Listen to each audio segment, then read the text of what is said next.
Welcome, distinguished gentlemen, women, and anyone off the binary. Let me tell you now that this is a filmers appreciation podcast. This is, first things first, pop some popcorn as you listen to this.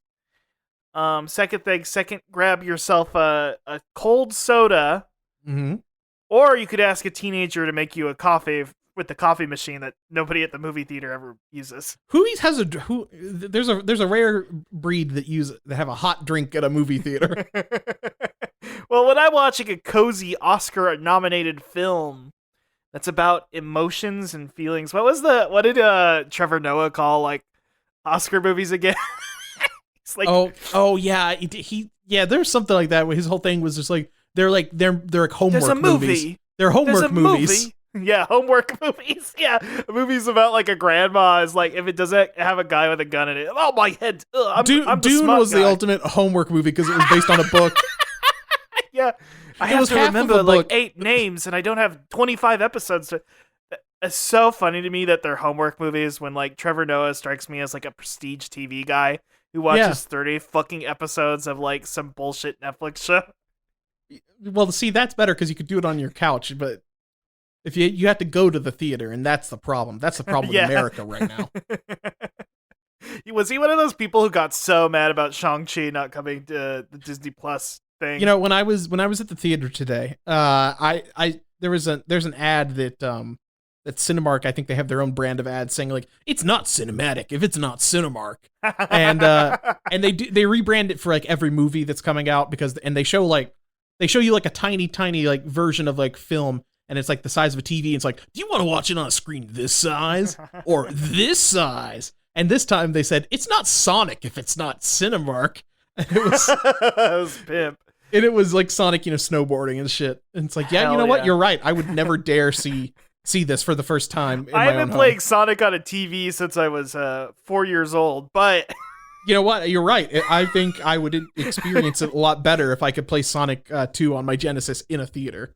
Yeah, exactly. Yeah, but IMAX. Anywho, we're off topic, and it does. Those commercials don't really matter to you, Alan, because you practically live at the freaking cinema. Me and Alan, we both live at the freaking cinema. We have slippers there. Sometimes we sleep in a bathroom stall. When we wake up in the morning, the teenagers who work there look at us and go, "Bonjour! What fancy French film are you watching today?" They do call you Diamond Jim at the theater. Yeah. Yes. They say, "Bonjour, Diamond Jim. Would you like your popcorn and your morning mellow yellow?" And I say, "Merci." And I watch The French Dispatch, my favorite French film. That's in French, I think, maybe. I'm there for the rave events. Oh, God. The soap party? No. The rave events, when they do like a concert screening, they call that a rave event at the. Oh, is that what Cinemark's? I think Regal. What's the name of the third-party service that Regal uses? I can't remember. Is it just Regal Events? I think it might be Regal Events, but they do this with rave events. Like every time there's like an anime movie, like they do like a re-screening of like Princess Mononoke or something. It's like a rave event. I told you about the time I went to Spirited Away in our local Regal theater. Mm. And it was me, my sister, and every goth couple in Portland, Oregon. It was so like, you should have invited me. You should have invited me. I would have been there sniffing around for singles. You were like, if somebody's fighting outside the lobby, like, the fuck, I had a tattoo appointment today. You said the movie was only gonna be an hour and a half. You just move in so quick. Like, I'll drive the lady. I'm dressed up as like the no face guy, just like in the theater. Like, hey, anybody interested? Of all the Miyazaki characters who people get sexually aroused by, it's probably No Face. I mean, obviously. Yeah. Duh. He's rich. He's got money. Yeah, think about it. And these are the kind of cinematic references we make. We talk about homework movies that make Trevor Noah want to rip his hair out.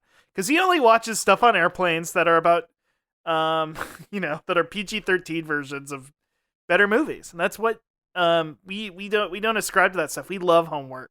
I love homework. I'm writing a movie report for every movie I I watch too. And I mail it You to my actually, teacher. you turn your phone's brightness on as high as possible, and you have a bright. You do not go into dark mode. You have that bright white note screen. You actually sought out like a special notes app that is brighter than the generic Apple bright notes app. Yeah, I'm juicing my phone.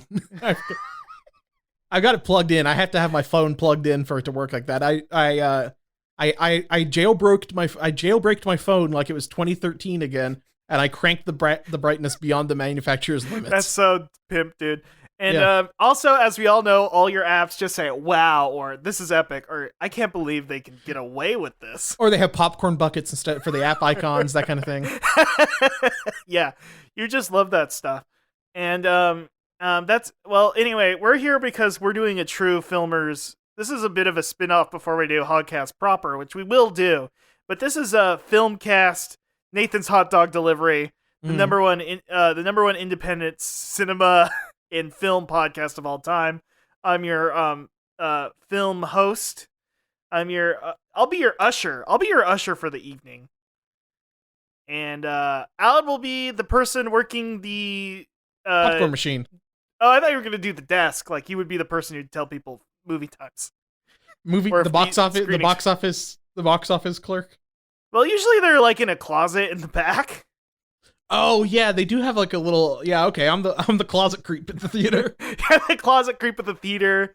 You're the person in charge. You go out at night. You put up all the 3-dimensional advertising displays for the biggest features to come. We love Hollywood. We love. Do you know what my dream is, Russ? You know what my dream is? That when I'm out putting all the cardboard displays out, that they'll come to life like a night at the museum type situation. Oh man, did you? When the first time you ever watched the Oscars, did you think that was what was happening? Well, that's the guy from my cardboard. Well, I guess we work at this movie theater now, and we sleep there and live there because we love movies so much. I'm actually in a Tom Hanks airport situation of your own free choosing, though. Of my own choosing. I've been trying to get the U.S. to kick me out and make me live in the theater, but they won't. We're the only two people who thought the non-reclining old like chairs that felt like they were filled with loose styrofoam. We're the only two who think that's more comfortable than this reclining shit. Yeah, I don't like this new age stuff. One, they moves too fast. Sometimes you scoot over and you hit the button and you make the seat move and you don't want to. Get rid of that.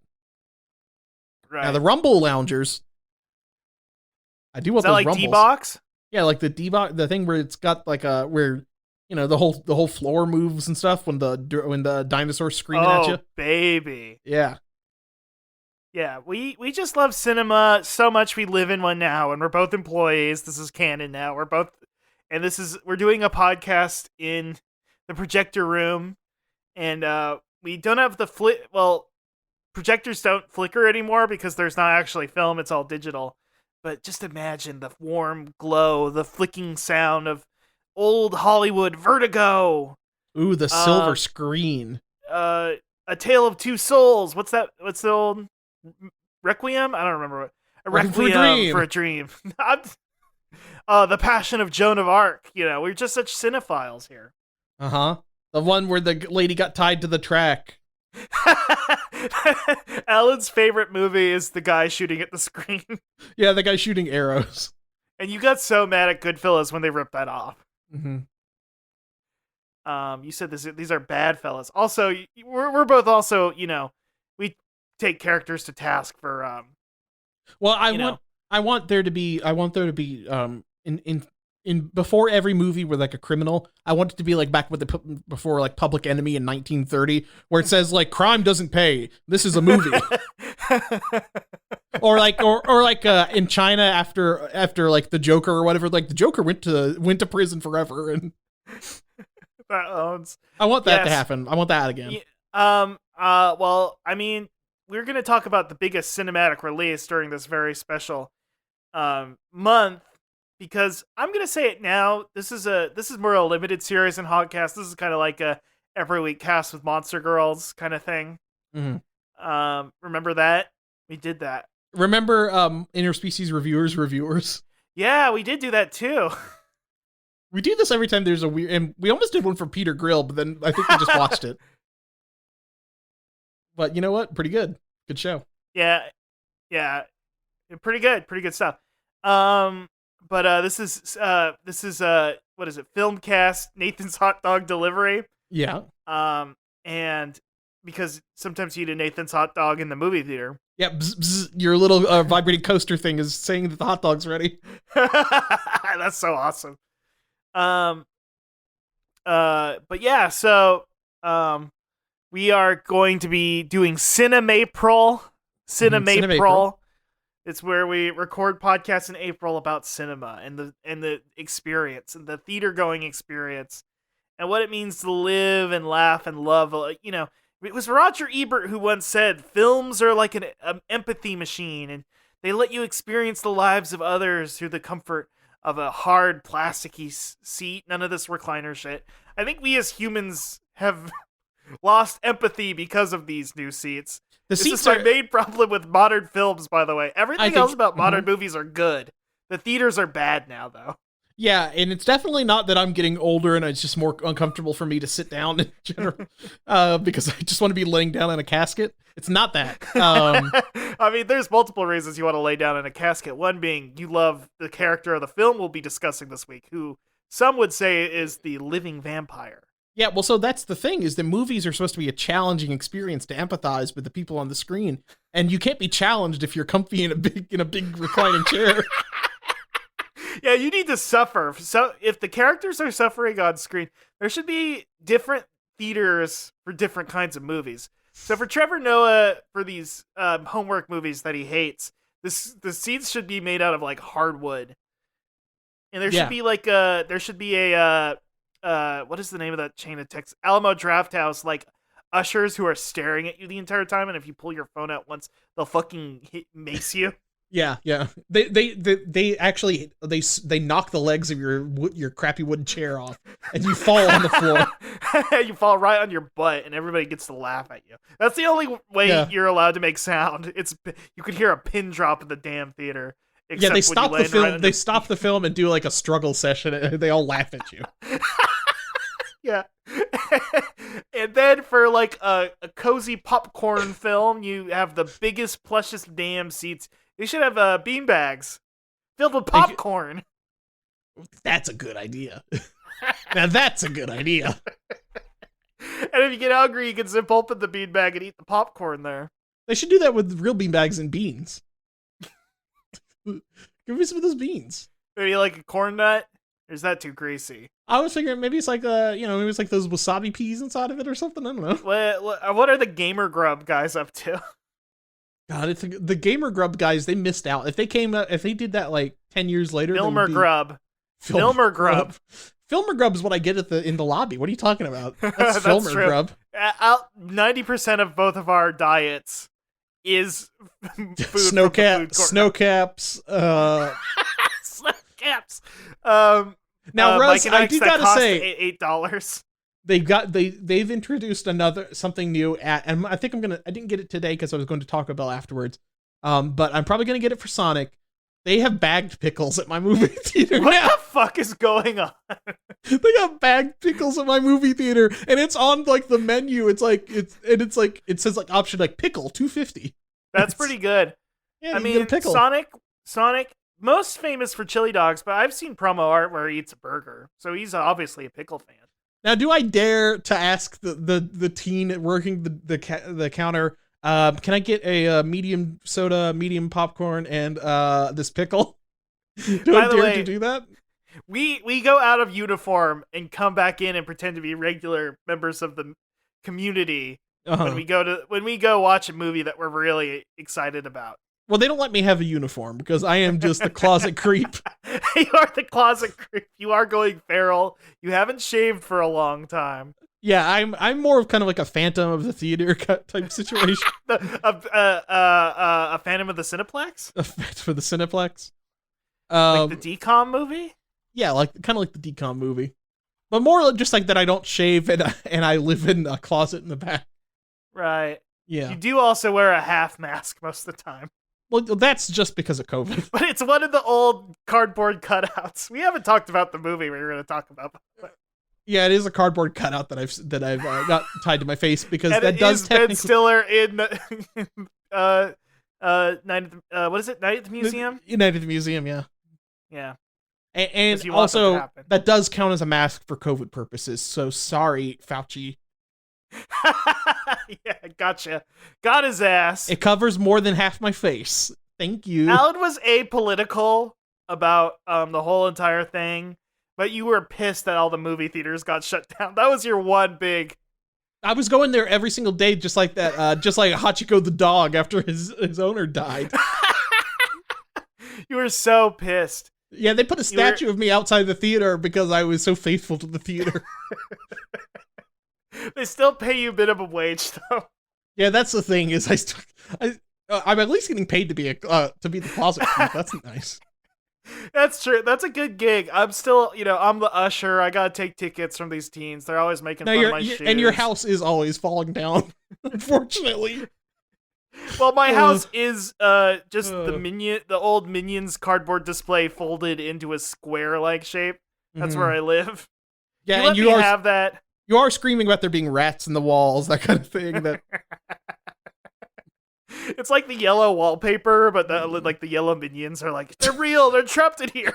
Bob lives behind my wallpaper. I gotta get Kevin out of there. Somebody comes and finds you one day and you say that you're Gru and you got out of the wall. That's the rise of Gru. That's how Gru's gonna rise. That's how Gru's gonna rise. I've always been here in the audience with you. God There's damn. always a Gru. Sounds like a David Lynch ending. I mean, yeah, that wouldn't surprise me. You know what? Rise of Club Silencia? Rise of Gru is 3 months away. Oh my god, I have been waiting for Gru to rise. I'm such a cinema fan that I've been waiting for Gru to rise for 3 years? Yeah. Maybe even 4. I don't know when they announced it. I mean, it's been the first one, the last one happened in 2016? Right. Yeah. Oh my god. 2015, my bad. 2015. It's been 7 years. Gru has been waiting to rise. Happy. That was the last time we were happy. That we were excited to see a yellow individuals, and then we were stuck with an orange one. I think you know what I mean? Yeah, I mean we need to go back. That was the last. That was before everything bad happened. Well, anyway, let's not even talk about that anymore. Let's talk about the Cinema-April. Another movie that's been off-delayed and finally arrived at our doorstep is Morbius, the Living Vampire, or as I call it, more box office. Yep. The living hit. I call it Michael because he's my friend. Oh my god, Alan, what did you think of Morbius? Morbius won back our hearts, and hearts full of blood, but also. He brought cinema back. It's back. Will Smith tried not to bring it back. He tried to kill cinema on the night. Oh, we didn't talk about that at all. That was my January 6th. Yeah, that was my 9/11. Amy Schumer had to take a month off, not me. I was a movie first responder. Yeah, I hope that my kid one day can date a Kardashian. I hate that we both went to Pete Davidson. That was my first thought. Well, my second thought was that I am coping with the Oscars by playing Elden Ring, just like Adam Sandler coped with 9/11 by playing Shadow of the Colossus. So, no, it's true. It's true. We are basically the cinema first responders, and so is Jared Leto in a way, because he's single-handedly bringing the box office back to life. Spider-Man, whatever. It coasted, good for it. We like love real movies. Yeah. Yeah, a real movie. This is for the real film heads out there. Yeah, this Morbius is a real movie for adults. Spider-Man, I don't know. I love all those actors. I think they should have been nominated for Oscars. I think it should have been nominated for the Oscar for Best Picture. However, it's still, let's just say Morbius is rock and roll, and Spider-Man is kind of a bit like this rap crap. You know what I mean? Yeah, it's Spider-Man. Maybe you should learn to play some real instruments, like the guitar, like Michael Morbius plays, Yeah, did he? instead of just this damn auto tune. Yeah, exactly. There should have been a scene in there where Matt Smith was like playing the piano really well or something. That would have been awesome. Yeah, he should have been doing a song.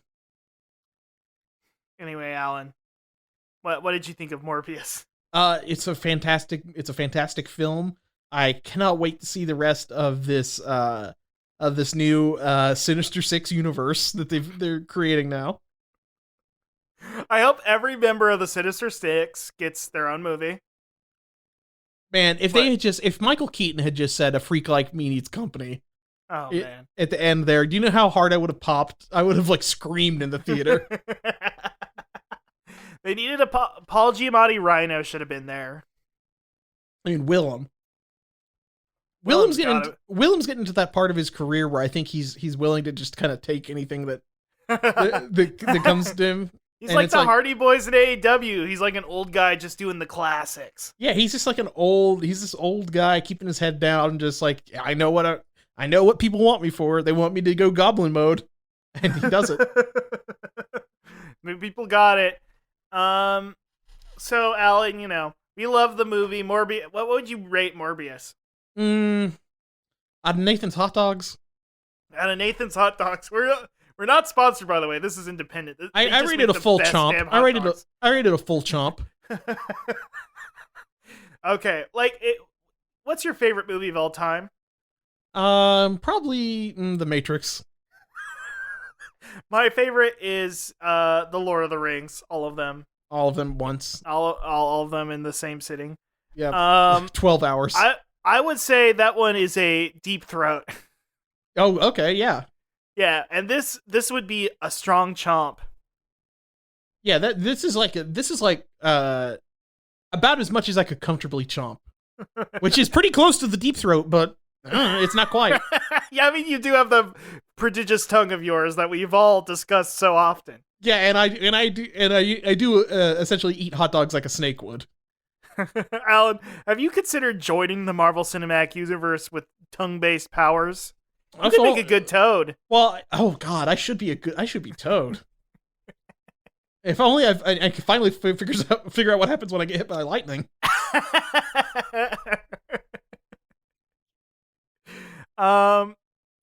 Yeah, so, I want to it was a great movie. It definitely was not a half an hour of funny schlock that then turned into another hour of boring superhero shit. That's not what happened. What's your favorite scene, Russ? I like the scene where the doctor guy who was played by a character actor, probably from a TV show I haven't watched, told Morbius that he's the world's greatest expert on blood, which I thought was really cool. Mm-hmm. And that was his defining character trait at the very beginning of the movie, is that he's the world's greatest expert on blood. Yeah, what else would you need to know? Yeah, I mean, you got everything you need there. I like that Morbius became immediately horny the second that he became a vampire. Like, just within seconds, he's like, Daddy's gotta fuck. Well, first of all, vampire bats. Here's something you might not know, Russ. Bats are one of the few species that are very frequent. They're one of the most frequent species that fuck and suck each other. Bats do cunnilingus and fellatio on each other. Did you know that? I've heard that before, but I forgot until they're now. They're also more often gay, or like they just like fucking suck all the bats. They don't care what kind of bat it is. When you're up on top of that cave, you're going crazy. Yeah, I mean, also you live entirely by sucking, so like right. Yeah. And I mean, they have the most accurate hearing of the mammal world, and it's just they just hear their former partners sucking and fucking every night, and it just makes them horny. How would you feel if every moment you could hear somebody having sex? Yeah, it's like living in a hotel all the time. It's like it's living in a movie theater, which we do. Yeah, where nobody's having sex. Just handies, and we have to break that up, by the way. Yeah. Anytime I'm the popcorn bucket inspector. I check for holes that people cut in the bottom. That's like the third biggest. You give people movie times over the phone, and then you break up handies between. Yeah, I make sure I frisk everybody to make sure they don't have like a cartoon like corkscrew that they're going to use to drill a hole in the bottom of the popcorn bucket. Which it's gotten so difficult because now that they have wine in these theaters. By the way, they should ban alcohol from movie theaters. You should not be inhibited in any way while watching a film. They should actually they should do a drug test on you before you enter the film theater. If you pop an edible before, you gotta take a piss test. Mm-hmm. I don't want any druggos seeing this movie. Because it's an empathy machine. It's an empathy machine. Can you imagine how fucked up it would be if you were in the... You might come out of the movie and think you are Morbius. Yeah. Yeah. I mean, like, listen, I still believe that Joker is... listen, the Orange Bad Man didn't help, but I think Joker is when things started going downhill. Great film, though. Great film, though. But people saw it while smoking weed, and that's fucked up. Listen, as an empathy machine... Yeah, exactly. We went in stone cold sober. Mm-hmm. We both went together. Yeah, but I had to. We also tied each other, tied a rope to one another because we might get like we like thought it'd be Odysseus like and the Sirens. Yeah, like Odysseus and the Sirens because they're like don't let me become Joker-fied. We had somebody we had the people next to us have like big lumps of wax that they would shove in our eyes and ears. There was a Hot Topic employee nearby, and I almost reached into her. I almost broke the rope to reach into her purse and steal her pale white foundation so that I could become the Joker, but I had to stop myself. Yeah, I had to stop myself. Alan, did you feel yourself turning into Michael Morbius? I mean, a little bit. In that, like, I did feel in that scene where his girlfriend bites his lip and drinks his blood. I'm like, damn, I think maybe I should become a horny vampire. I thought he bit her lip, but I can't remember. Oh, well, there. Spoiler alert for should we even? It's his blood. Spoiler alert. Everybody's already seen this movie. It's the biggest movie right now, so like obviously they're seeing it right now over the weekend. Right. Yeah. I thought she bit him, and that's why it was his blood got in her mouth, and that's why she became a vampire. I do have to say this is one of Trevor Noah's hated homework movies because they don't explain a lot. Things can kind of just happen. Things can kind of just happen. Do we understand like why Morbius be able to fly by like seeing some like smoke CGI flying around in a subway? I legitimately was wondering if he was like he could feel the power like airlift or something, like he was an airplane and he could use the power of natural lift to fly. I think that is kind of what it was. Well, I think if he's a bat, they bring up a lot that bats are the lightest creatures, so maybe his bones have become hollow. That's birds. That would also make you way weaker. But he's also very muscular, which bats kind of are. And bats also, vampire bats like drink their whole weight in like blood, and then they pee a bunch whenever they drink blood, which we didn't see him do. But maybe that's into the director's cut where he pees his pants every time he drinks blood. That's true. Yeah.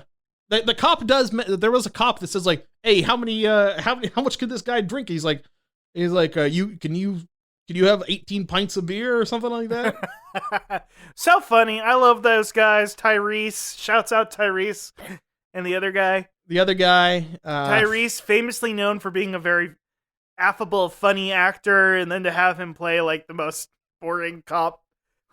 Like watching SVU and being like literally so boring that the other cop is like, "You're kind of boring, man." He's like, "You don't do anything." Me and Alan both, when we were watching this movie in the movie theater we live in, we both stood up and saluted when he said he was an Afghanistan soldier. Yeah, when he thanks Michael Morbius for saving his life by inventing fake blue blood, that shit ruled. Yeah, I was just sitting there. I'm like, God, it's good to be an American, and I'm glad that Morbius supports the troops because he's like me. Now, how do you feel about them not being like Morbius from the cartoon TV show in the 90s, where he drank plasma and it was through his hands and not his teeth?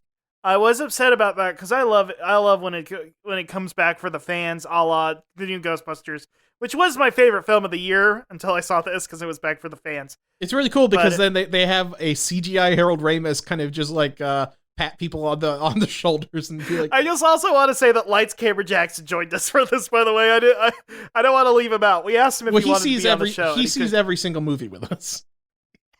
We're also best friends. Well, us two aren't friends. We're still a podcast. We kind of compete over who can get Lights, Camera, Jackson's love. Yeah, we are both like what's the right thing? We're kind of like, remember in season 2 Sopranos where there's those two guys that work underneath Christopher?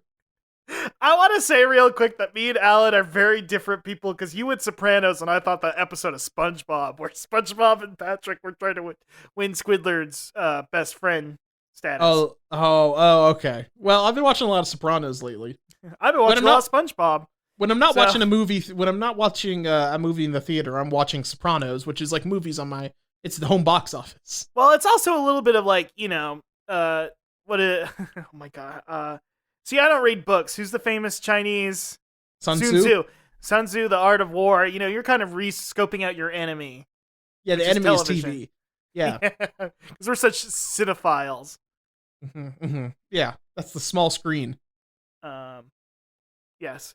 Now, I wish how I wish I could watch Sopranos on the big screen that I love, but I dare not. I dare not sully the big screen with a tiny screen show. Our manager keeps telling us that if we do it at like 2 a.m., we're allowed to do it, and I say no.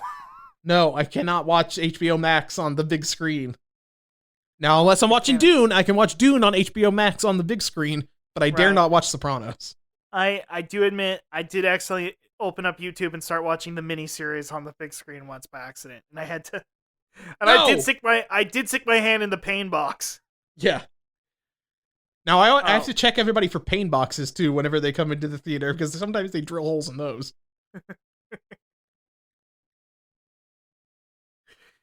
Oh boy. Just the thought of has anybody made a joke yet about jerking off with the pain box? You stick your dick inside the pain box. CBT torture. So we've talked about Morbius for a half an hour now. And we've already given it a review. And we're just happy it exists. It's cool that all movies are superhero movies now. And that it can't just be a funny vampire movie. It has to be a boring superhero movie for the end of it. I've never said that. And if you do say that, I'm going to kick your ass. I can't wait for the next one, Morbius Alive and Loving It. That'll be great. Because he's the living vampire. I mean, his girlfriend is going to come back as a dead and a living vampire, and they're going to make love. Vampiric love. She's the living dead girl. By the way, it's going to be so epic because Twilight is for girls. There's going to be scenes just like, yeah, I don't sparkle. Yeah, that's going to be so epic, dude. It's cool. They should do a thing like they did in that, what's the name of that fucking, the Twilight book that's written from Edward's perspective? My god, is it Rising Moon? It's something like that, but there's a scene in that, like, there's a bunch of scenes where he's like, in the movie, he's just like standing there brooding mysteriously, but in this book and everything, they're revealing Edward's inner monologue, and he's just like, okay, if I wanted to, I could go and kill every single person in this room within 2.5 seconds by snapping all their necks really fast with my super speed. And it's just like it's him doing like imagining like vampire school shooter stuff. They talk about this on Shrieking Shack. Disney's gonna own something, they're gonna own everything by the end of all this, right? Yeah. We'll get Morbius from Matt Smith's perspective at some point. I was just gonna say that Twilight, Disney might wind up with Twilight. They might buy Lionsgate, and you know how much I love companies buying other companies because the crossover potential is just epic, dude. It's one step closer to the metaverse. See, that's the only thing that's ever tempted Alan away from the Alan away. Well, because I saw the metaverse in a movie one time, and also Mark Zuckerberg's like, you can go watch movies with your friends in a fake movie theater, and you were like, oh my god, I can watch a fake movie. I can watch a real movie in a fake movie theater inside of a movie theater. That's like a movie theater squared, dude. Yeah, that's better. It's more movie theater. Anyway, now if I could only experience the snacks from other movie theaters when I was through VR, that would be great. Like a movie theater in a different culture, like a movie theater. Where instead, maybe I have like a falafel or something at the movie theater. Getting some movie theater scran. Some movie theater scran. Ooh, God, I need that movie theater scran account. Chips with popcorn butter on it, like a Mexican like corn on like a lotte at a movie theater, something like that. Man, that'd be great. What would a British person eating like? They're eating a pie at the theater. They're eating like a meat pie. They're having like pea wet on top of their French fries, or not French fries. On their popcorn, they have like a pea wet dispenser, like a little pump. They use instead of the butter. Ooh, yeah, exactly. The pea wet pump. They got a pea wet freestyle machine. Nachos with pea wet on it. They got a freestyle machine, and it's just like different flavors of gravy or mashed peas that come out of the spout. They have a nacho cheese dispenser, but everybody's too afraid to touch it. Whenever if you want to get one of the people behind the counter to do it, they put on like big heat resistant gloves, like they're like handling like fucking molten glass. It singes their eyebrows off. Just they put a welder's mask on. Boy, bruv, this is spicy as hell scran. For this melted Velveeta with like red squares in it. They look at it, they're like, what are these red squares? Like, and strawberry to it? Oh, man. They're like, are you sure you don't want the jellied eels, mate? We don't have to put the gloves on for those. Oh, my God. Oh, man. Jellied eels at the theater. I'm having jelly bellies at the theater. They don't even know what nacho cheese powder is. When they see that shit, that's going to scare them. Yeah, or we have to call it Cool American, because if they knew that Cool Ranch existed as a concept, they would just lose their minds. They would be, what the fuck is this? Well, they don't even know the Midwest is real. They think it's a fake thing that's only in like John fuck, why am I forgetting his name? For being such a cinephile. What? Who's the guy who made like Ferris Bueller? Oh God damn it. John Hughes. I know. John Hughes, yeah. They just think John Hughes invented Chicago. It's true. Oh my God. It's true. Did you ever see Chicago on film before that? No. That's true. They had a whole movie called Chicago after that. Yeah, it took place that didn't come out till like 2006 or something. So yeah, so come on. Okay. Well, God. Hey, wait! I hear some flip flapping. Is that Michael Morbius flip flapping into the theater? I get. Did it start? Hold on.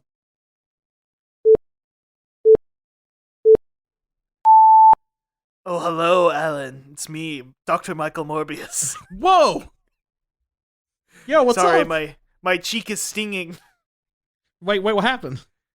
We were at the Academy Awards, and I made a joke about Shmi, and then this horrible bugman, not Bugman, named Watto, slapped me right across the cheek, Alan. Did you? Well, what happened? Did you apologize to him? I had to come out and apologize. But I had to do it at midnight, because us vampires work in mysterious ways, and he hasn't seen it yet. I thought you were a science vampire, though. I am a science vampire, and I do late-night experiments.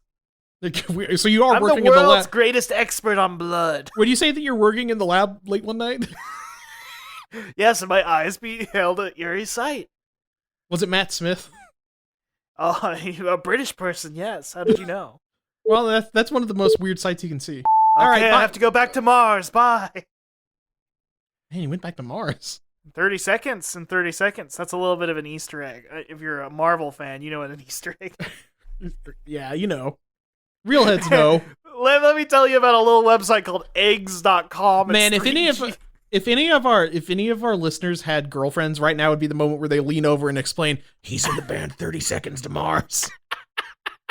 And they would just flip their shit because girls love that stuff. That's also a service I offer at the theater. Is I will explain to any, I will offer to sit next to somebody and just like say like, hey, that's the guy from this one. And you give your paycheck back to the theater when you do that. You consider it a free service. Yeah, it's my volunteer work. It's fun. And you put that on your resume that you never use because we're never going to leave this job. It's too good, making $7.50 an hour. It's well, yeah, the 10% off the movie tickets. Ooh boy, because we can just see every release. Yeah, for 10% off. You kidding me? That's a great deal. And the funniest part about it is they offered us the Regal Plus or Cinemark Plus package where you can get for free, and we said no, we want to pay for the movies. But I feel we're good union people, and we gotta use our 10%. You gotta use the 10%. Also, if you even try any of that movie pass shit, I will kick you out. Too good to be true. You're ripping money off from the theater somewhere. Yeah, it's the theaters that are hurting here. Yeah. We're the ones who shut it down in the first place, by the way. So if you were enjoying all those free movies, too bad, because we actually tracked that guy down and kicked his ass. Yeah, and you better not be doing anything like torrenting or using a seed box. Yeah. Don't do that. And all the private info he accumulated, we kicked his ass and we took it off a thumb drive, and now we have it. Yeah. So how about that? So we know what you're up to. We know what you're looking at. Yeah, we know your browser histories. We don't know. Neither of us have laptops because those are tools to pirate movies. We just have Blu-ray players. But okay, Russ, when you were in middle school, did you ever have like a series of very long-winded classes in the library about like piracy and and copyright? I think I had it with my 7th or 8th grade English teacher. We had I think it was 7th or 8th grade. It felt like an entire semester. We went to the library once a week for an hour, and the librarian explained to us about copyright and would give us quizzes on what's acceptable copyright stuff and what's not. And we would just do that over and over again. And it was really, I feel I don't know if a movie theater paid my school to do that or something, or Time Warner paid them to do that or something, but it was something. Was there a rash of car downloadings in your area? Maybe, I don't know. Cops are cracking down on downloading all these cars. You wouldn't download. I do remember one kid in there had already got in trouble for downloading movies, and the librarian gave him an especially rough time because everybody knew that he was a pirate. This is a weird thing. I remember when I was in middle school, my sister paid one of her friends to burn a disc with a Game Boy Advance emulator on it, and then 40 games. That's cool. I played a bunch of GBA games that way. That's neat. That's off good. A disc. See, I never pirated any games. Video games aren't art. My patron saint, Roger Ebert, may he rest in heaven forever.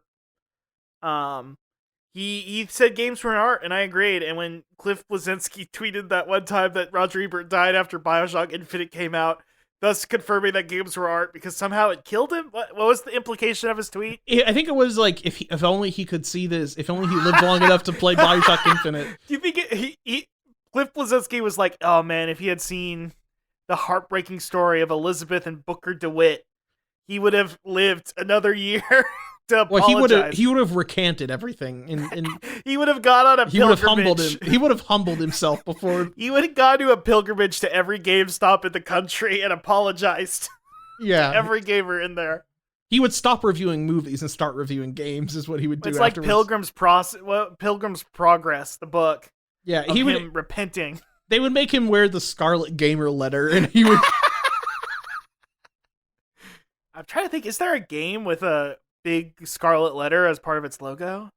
Probably. I don't know. I feel like it. He was forced to wear an Assassin's Creed hoodie. Yeah. They made him wear the N7 Mass Effect hoodie. He was forced to wear both at the time, and it got really hot and uncomfortable. Yeah, and he had to wear the Zelda Triforce tee underneath it and cargo shorts. And a Call of Duty Ghost mask. Yeah. You mean the night vision goggles? And the night vision goggles. The night vision goggles that actually do work as night vision goggles, and I sold to my uncle to take to Mexico because he was afraid of coyotes. That's what I'm afraid. Whenever I go to Mexico, that's my number one fear. He was because he had my aunt's family's farm or something, and they had I don't know if they had sheep or something like that, but there's coyotes or something. He's like, I'm going to put on night vision goggles so that way if there's coyotes that come after the livestock, I can shoot them at night. That's so cool. And with this AAA battery powered night Is this vision. the same uncle who was like cried when Keiichi died? In, No. JoJo's That's Blood millionaire. That's millionaire uncle. Okay. That's Who Wants to Be a Millionaire Uncle. This is one of my Mexican uncles. Dude, okay, gotcha. Okay, that makes sense. I Yeah. confused. Now my Mexican uncle that has the night vision goggles. He has watched a lot of Dragon Ball, and his kids at least watched JoJo's. So maybe he also cried at Keiichi going missing. I don't know. Mean, who has it? I cried. I cry every time I think about Keiichi. You get your heart broken. That's why I don't watch anime anymore, because I don't want something more powerful than the cinema. Mm-hmm. That's why I make it a point to make it difficult for people to go see anime movies in the theater. Yeah. If you found it hard to get a Jujutsu Kaisen ticket, it's because I bought them all with my 10% discount. I also bought them because I went to go see that movie, but I go to all the rave events, like I said. Well, yeah, you love Homework. By the way, Homework movie, it's in Japanese. You had to read the bottom the entire time. Homework movie, Trevor Noah, sorry. Yep, any foreign film, Homework movie. Homework movie. I Sorry, fucking hate Goku. that guy. Sorry, Goku. I'm gonna break kayfabe here. Fuck Trevor Noah. I hate him so much. I want to push him off a damn bridge. Remember the time the time he was talking about that that shooting between it was like a labor dispute in like South Africa with like a miners union, and he said like, well, maybe you shouldn't judge the cops because you don't know what was going on there. You never know, dude. Like you know, he's like because now he's I like him again. because they were like people were like, oh, what? And he did like a weird voice of like he was doing like another South African person's accent. And it's like weird. It was like he was enjoying Morbius until Matt Smith killed those cops and he had to leave the screening. Yeah, that was the thing. Is his whole thing was he would do an impression of that and he would say like, well, why didn't the police use rubber bullets? He's like, because rubber bullets don't work. It's like you know what? Only silver bullets work. Only silver bullets work against Michael Morbius. So you're right. Oh my god. It's so funny that a guy who's like novel is called like Illegal to Live or something. What was it again? It is something like Born a Crime or something like that. Yeah, Born a Crime. And he's like, well, maybe the cops have a point in this situation. Yeah, you know, I am from the apartheid like racist the racism country. And now I moved to America, the only other country that could possibly be described as the current racism country. And and I'm here to side with the cops. Yeah. And you know what? You got to think about it just for a minute. They have there's cops are just as diverse as any workforce group. Probably they have neo-Nazis and just regular racists. Hey, look, hey, you know what? The cops have a union, so think about it. Think about it. That's the only union he doesn't like. Yeah, think about it. Does like. Wait, I don't know what I'm saying here anymore. I'm just a cinema fan. I don't engage in politics. I separate the art from the artist. Okay. Mm-hmm. Mm-hmm. Clint Eastwood. I cried in that movie when he sang so bad at the end. Wait, when he sang Hurt by Nine Inch Nails? Yeah, when he sings that. No, when he sings Gran Torino. Did he sing Hurt by Nine Inch Nails? No, that's Johnny Cash. I'm just being a stinker. Now, I did like that one time that Clint Eastwood sang Closer. That is cool. That would be cool. To that empty chair of Barack Obama. Oh, man. Oh, boy. Hey, speaking of something I want to let penetrate me, some pizza pie into my mouth. Yeah. One of the longest. Well, okay. Now we're doing Hogcast Speedy Delivery, the #1 independent Sonic pizza podcast on the planet. I'm your host, Russ Walsh. With me, as always, is my co-host Alan Black. If you enjoyed Filmcast, Nathan's Hot Dog Delivery, the #1 independent film and cinema podcast of all time. This is part of Cinema April, and we'll be doing another one soon about another picture. You'll never guess what our podcast will do a movie about next week. Let's just say it will involve a lot of crimes and maybe even a Grindelwald. So anyway, first of all, it's the secrets. It should be secrets in Dumbledore. The crimes of Grindelwald have already happened. Sorry, I forgot. I'm just still. I blocked out the memory because when I found out that Nagini was an Asian woman, I cried. Yeah, you cried about her being a maledictus. Why didn't she just die like Astoria Greengrass? Why did she have to turn into a snake? So haunting, so beautiful. What that's another homework movie because it's made by a woman who wrote a book. Yeah, that's homework.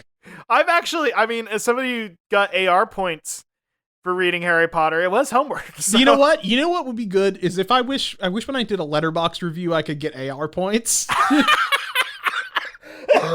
And I can like cash that in for like popcorn at the theater or something. That's so funny because you are literally describing what like top 20% Letterboxd users actually want. That's what they want. Is they're like, I want movie rewards for being a movie guru. I want to say that Thor, the Dark World. What is it again? Thor 3, Ragnarok. Yeah, Ragnarok. It's actually kind of a bit of an anti-colonial parable. They want to get like a free personal pan pizza for writing that. You should. You should, because it's brave. That's how we get people to go back to the theaters. We start bribing them with treats. It's gotta work. Now, Russ, I want to ask real quick because this is something that we have a shared experience with. How hardcore did your teachers get into like AR rewards and like theming and stuff like that? Like how heavy did they get into that? I don't think they ever really got into AR. I did get top reader one semester. I was the god of AR, Russ. Why did you turn into Dio for a second? I was the god of AR, Russ. I read Don Quixote and got 400 and something points. Whoa! I don't even think Don Quixote was in our system. I just got a bunch of points through reading Redwall books. We had when we were learning about like the US government, I got so many points I became the president of the class. And they let me be in the front of the line. Everybody hated me. This is a labor version of Kakaguri. It is essentially okay. So they did do that though. We did do that though because we did have we would have like a thing where you could buy like cookies or something at the end of the semester or like the end of like a month or something with your AR points. But there was a thing where like it was like whoever has the most points in this unit for our government thing gets to be the president of the class, and you get to be in the front of the line when you go to playtime and the cafeteria. I hope you didn't pull a Prestige and have a secret twin, Alan. No, God, no. I read all those just books. Like Kakaguri. Okay. So you were the Kakaguri school president. I did have. They did let me have a big fish tank office, and I would talk about how this is like some sort of natural selection I'm doing with books. After reading. If you can't read all of Harry Potter, then leave. I would challenge people to reading battles. Obviously. You did, yeah. Who could remember the most weird trivia in the book? Like, and also the AR questions that they asked were completely meaningless. It was just like, hey, what is on this page? What do Merry and Pippin do when they see the Nazgul guards? And it's just like, what does that matter? Like, why do you care about it? It's like, nothing about themes or like what the characters. No. It's strictly factual. You gotta remember what color shirt. Well, that was what the Wrinkle in Time girl was wearing. That was molded. That was like MK Ultra for TV tropers. AR points really did start. God, they gamified reading, and that turned everybody into TV trope people. That's so fucked up, dude. That's not true. It is literally true. That's what we did because we tried to teach kids to read for personal pizza. I'm just praying that Jeff Foxworthy's next set, he's over the participation trophy stuff, and he gets really hard on AR reading. God, oh man. I want to go take some AR reading tests right now and just stomp him. I want to do that so bad. I want to see what the AR reading test for like Dune is. Okay, so like the last time I think I took an AR, the last time they let us do AR was like 7th grade, and that was the year I like read Les Miserables and the Iliad, I think. Whoa. So like, and I know I didn't even like, I got points for those, but like it was like a thing where it's like, man, I don't remember every single thing that happened in Les Miserables or the Iliad because it's like, when Paris sees the sign from Apollo, what is he? It's like, fuck, man, I don't know. I just know it like broad everybody themes. remembers those 80 pages that were about what is his adopted daughter's name again? What Cosette and well, there's like 80 pages about Cosette living in the inn or something. Yeah, and like falling in love with some guy and like him just kind of like watching like from afar or something like that. Yeah, oh my god, that's riveting stuff that we all know and love. Yeah, and also it's really great that I was just reading that as like a 12-year-old. I'm like, man, this sucks. I want to be reading I want to be reading Dr. Jekyll and Mr. Hyde. This sucks. It's funny because you're like reading these pretentious books, and I'm like, well, I was reading the short pretentious books because I was like reading like Philip K. Dick and See, I wish I was Isaac reading those. Asimov. I think I got really into 2001 and I read every fantasy book that was available at the school library that wasn't Lord of the Rings, because I think they only had, those were always checked out, and I doubt they were ever read. I think people probably got to the first Tom Bombadil song and were like, "I'll get back to this." Well, that's where you should stop, because that's the best part of it.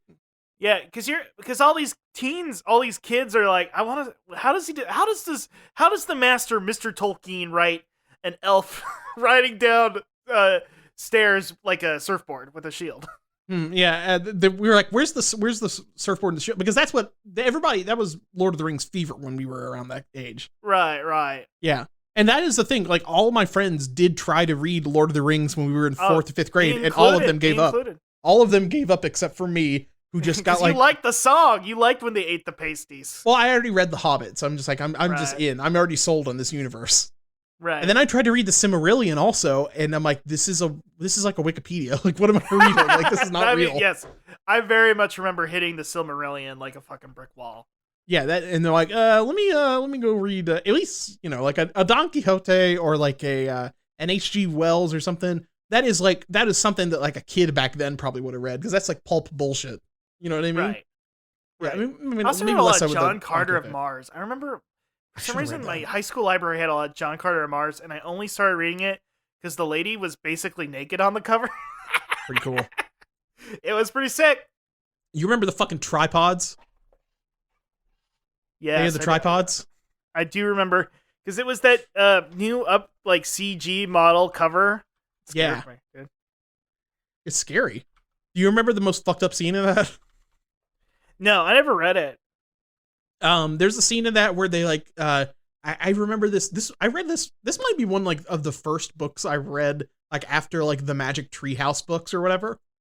Like, cause that, did you also like basically just like read all the Magic Treehouse books as like your first books in like 1st and 2nd grade or something?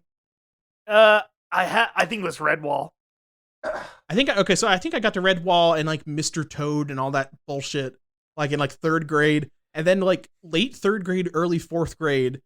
It was sometime like I think after I read Over the Mountain, or like the one where the guy has a pet hawk or whatever. Right. That one. After that, I read Tripods, and it was like in 3rd or 4th grade, and I was just like traumatized forever about the scene where they break out of like this alien like torture camp and stuff, and the guy has to cut out a tracking device of his armpit that the aliens put in there, and his friends make him bite down on a leather belt while they cut it out with a pocket knife. And I'm like, what the fuck? I'm like 8 years old. Why are you making me read this? Russ, in terms of pizza, we do a lot of service with our movie reviews, and we should get AR points for it. But I do another service for the public. That's right. Ohio Sekai, good morning, It's Dr. Pizza Stone. It's Dr. Pizza Stone. I did some more pizza experiments this week with my Pizza Stone, Russ. Hell yeah. So this week, on the last episode, I mentioned that I took one of the Detroit Motor City pizzas and took it out of the crisping tray and just cooked it on a normal tray, and it was fine. But I also did something different this week, where instead of just cooking the pizza normally, just putting the tray on the rack, I put it on a Pizza Stone in my oven, and I gotta say, it is better that way. If you put the Pizza Stone in the oven while it's preheating and let it collect heat for a while, and then put the tray on that, it is better. You don't get any of that water buildup, and like it's not as wet and spongy of a pizza. It does seem like it cooks a little bit better, and the heat gradient on this was so much better. You could tell the doneness. It looked like somebody got the square gradient tool in Photoshop and put that on the bottom of my pizza. It was just like a perfectly done like edges of this pizza. And that was I just tried that on a pepperoni Motor City pizza. And I've got a little pizza fact too. Do you know why? Do you know how fucking Detroit style pizza was born? Wasn't it like these metal pans in a factory? Yeah, it was like oil pans for like a car in a car factory. It's so pimped, dude. That's what the back of the box says. You know what? I get most of my info from the back of a box. So. Yeah. I mean, I get most of my info for AR on the back of a book. So think about it. But I got to tell you, that Pizza Stone, you should just get one, even if you. Just for, reheating frozen food. I think a Pizza Stone's a good idea. I agree. I've been meaning to do it. I'm still trapped in the cookie sheet lifestyle. I gotta get in on it. Yeah. And the other thing I found out is that I found that cooking this pizza, it does somehow work better in my convection oven than my standard oven, rather than my convection, like, air fryer toaster oven. Right. For whatever reason, I don't know what that is. Maybe if I mixed the pizza stone does fit in the tiny, like, toaster convection oven, so maybe that would help, but, or maybe it's like a distance to the heating element kind of thing, but I don't know. Whatever I did this last time, it is good, but with frozen pizzas, there is some artistry to it, because the time on the box and your time for your specific oven, you gotta eyeball it. You can't do it. You can't just listen to those numbers. Those are just guidelines. You gotta have some artistry to it.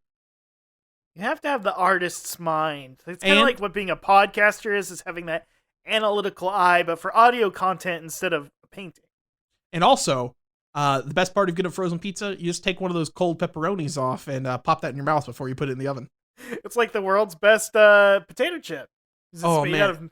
Do you always like a keto potato chip? I guess. Maybe. Do you do that every single time you make a frozen pizza, or is that just a me thing? No, I've done it. It's not an every time thing for me, but I've definitely done it in the past, where it's like you have a tombstone pizza and you have one of the pepperonis fall off the side, and you're like, you know what? Instead of putting it back on, let's pop this bad boy in. Yeah, why not? It's already cooked. Who cares? It's also frozen. Who cares? It's fine. Live a little. But it happens a lot with those Detroit things because the toppings are loose on there. It's not like a tombstone where I feel like they just like press it down with a big hydraulic stamper. I do like the big hydraulic stamp. That's how I want my graves to be my ashes to be pressed. Mm-hmm. Is under a tombstone pizza. Yeah, which I find quite ironic. It better be during the Halloween month where they make all the tombstone pizza spooky.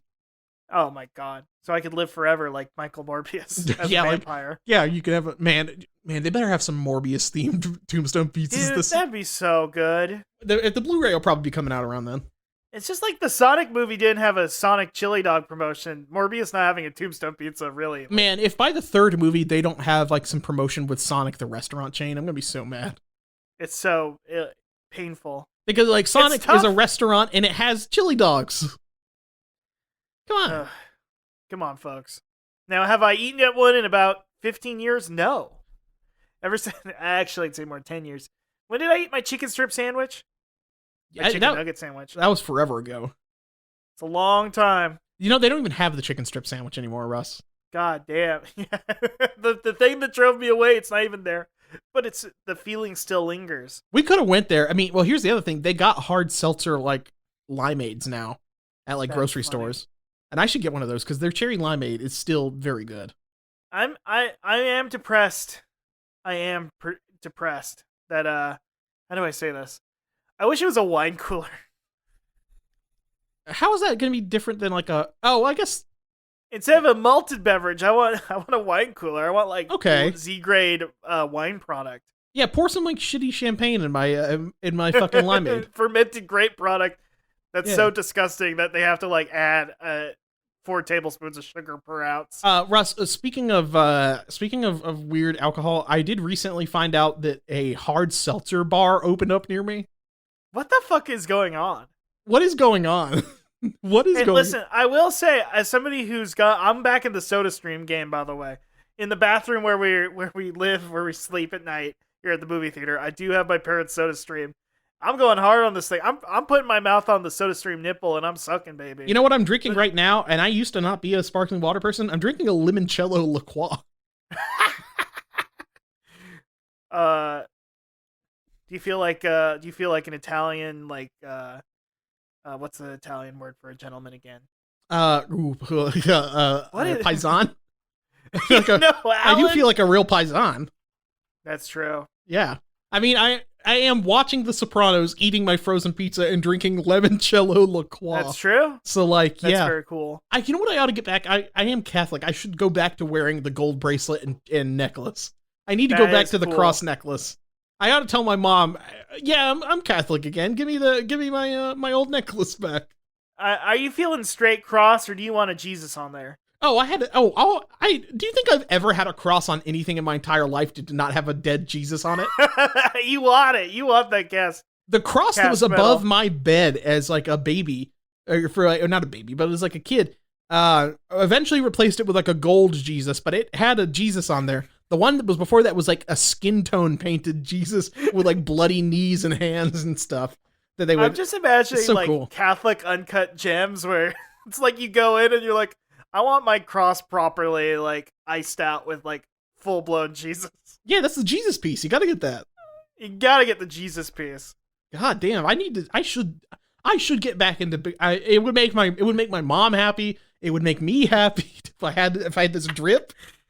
Let's go Catholic. We've been talking about this for years. We've been joking about it and like flirting with it. And like, I am technically still Catholic. I just got to go to a church and tell the priest I'm back in again. I mean, I'm fucked because I'm cut, but well, you can still be. Oh no, wait.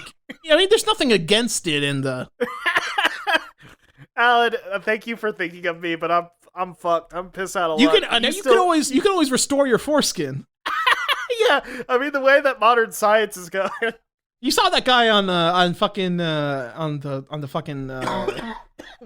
how to show, the guy that was stretching his foreskin out. Oh my god. With like the rubber band contraption. You can do that. I'm reaching out to Reddit, just like, hey guys, how can I get my foreskin? I need to get enough foreskin back to become Catholic. R/frugal. Cheapest way to get foreskin back. Now the priest will check you before your confirmation, so you got to be careful. God. I'm so glad because my dad's side of the family is Baptist. I'm so glad that my mom made that executive decision for me. There's like, so cool. I think you might not go to Catholic heaven if you're cut. So how about not?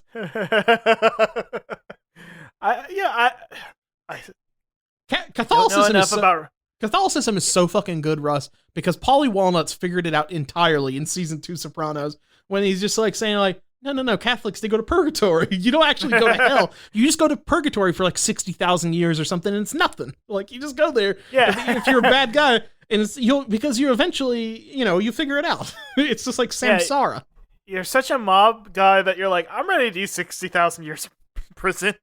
Yeah, he literally said, I could do that standing on my head, because that's nothing in eternity time. And it's like, you know what, Paulie, you're right. That's so awesome. Paulie, you're 100% right. You should stop donating to the church. Smartest man in the history of TV. He's right. About the wet shoelaces, about everything. He knows what he's talking about. Okay. Oh, Alan, man. You were Dr. Pizza Stone. Yeah. I feel like I should have done like a stinger, but I was the... You're Dr. Michael Morbius. I'm the world's greatest pizza detective. Oh, whoa. Pizza Because gumshoe? I'm a pizza gumshoe. I think we've even done that before. But I investigated a pizza that was not quite a pizza from a friend of ours. By the way, this is a Hail Caesar, the Little Caesar segment. I actually had some Little Caesars pizza. And, but it wasn't quite a pizza. It was a crazy concoction called the Batman Calzone. Alan, you've discussed this on the podcast before. That right? is a crazy concoction. And Alan, you talked about it, right? Am I crazy? Oh yeah, I've definitely talked about this. Yes, I had the crazy calzone pizza thing, and I did not like the calzone part. I thought that the sauce was like kind of fucked up. There's something about that sauce that doesn't appeal to me. It's like jizz butter. Yeah, it is the jizz-like consistency. The weird, not fake buttery taste to it. I don't know. There's something about it ain't hitting for me. But what I kind of liked about it, and y'all can laugh at me. Listen, Batman. By the way, Batman not as good as Morbius. Morbius is better. He can fly. Morbius would kill him. The Batman is afraid of bats, even though he dresses like one. Whereas Morbius is friends with bats. Like he even says that the bats accept him as a brother. Yeah, a brother. They're like screech, screech. You can say it. I didn't mean to say it like that, but you know what? You're right. Why did I say it like that? He listens to Calliope Mori now. Yeah, he does listen to. That is like the only rap I listen to. So yeah, that's the rap that all filmers like. That's the filmers rap. Because it's kind of like when you watch a VTuber play a game. It's kind of like watching a cartoon movie. Well, also her rap is mainly just kind of like, it is kind of like it's just having like facts and like words spit at me without any real. There's no flow or anything like that. Well, it just feels like I'm reading a TV. It is like a rap song that would be in a movie by people who don't understand rap. Yeah, kind of like the way like when somebody plays like a fake video game in a movie and stuff, and they're like holding the controller upside down. It's like that. Right, exactly. But for my music. favorite game of all time is the one that kid is playing in Inside Man with that Spike Lee. Do you remember that? Did you ever see that movie? Vaguely, I think I saw part of that. I think I may have made you watch it, but there's a kid who plays a PSP in it, but like Spike Lee had like a fake video game created that's like a GTA knockoff, and it's so funny. It's that shit owns. That shit owns.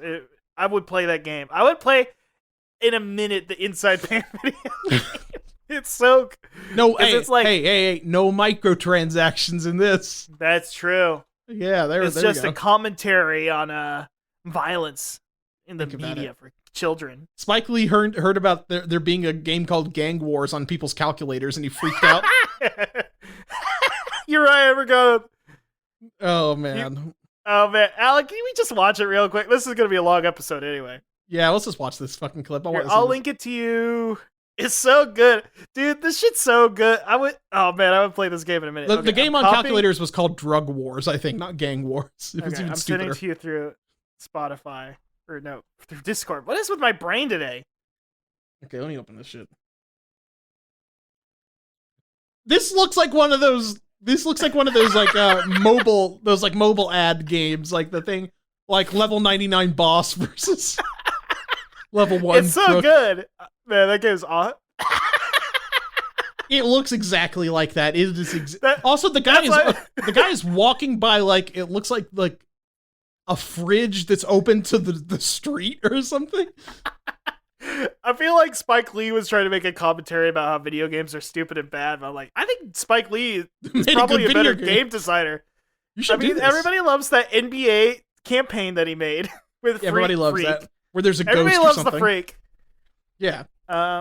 That's all I remember is the main character's Freak, and the ending is a monologue where it's actually your fault as the player that the character died, even though it's a basketball game. Well, it was like his friend died or something, right? Like it was his friend died, and then he blames you, the player. But it's like, this is a basketball video game. It's like Spec Ops. It's like Spec Ops: The Line, but if a basketball player got mad at you. Dude, I wouldn't want to. I wouldn't want Bookman to get mad at me. Now, LeBron put out a very passive aggressive Instagram post about me. I don't know. He wouldn't invite me to Taco Tuesday anymore. I'd just hang out with LeBron to meet Bugs Bunny. Russ, I've got a bad sign of the times. Oh, no. Pizza prices surpass Subway fares, upending decades of NYC economics. Oh my God. So I have a graph here. I'm gonna paste it in the Discord of the price of a Subway fare compared to the price of pizza, and as you can see, in 2020 it's spiked. MTA fares have remained at $2.75, while the typical cost of a plain slice has increased to $3.14. Funny enough, the pie number. Oh my God. But that's what's going on now. Also, I've got a borough inequality map about the price of different pizzas in the price per cheese slice in different boroughs. And would you guess where the most expensive pizza can be found? Queens, because that's where the Queens live.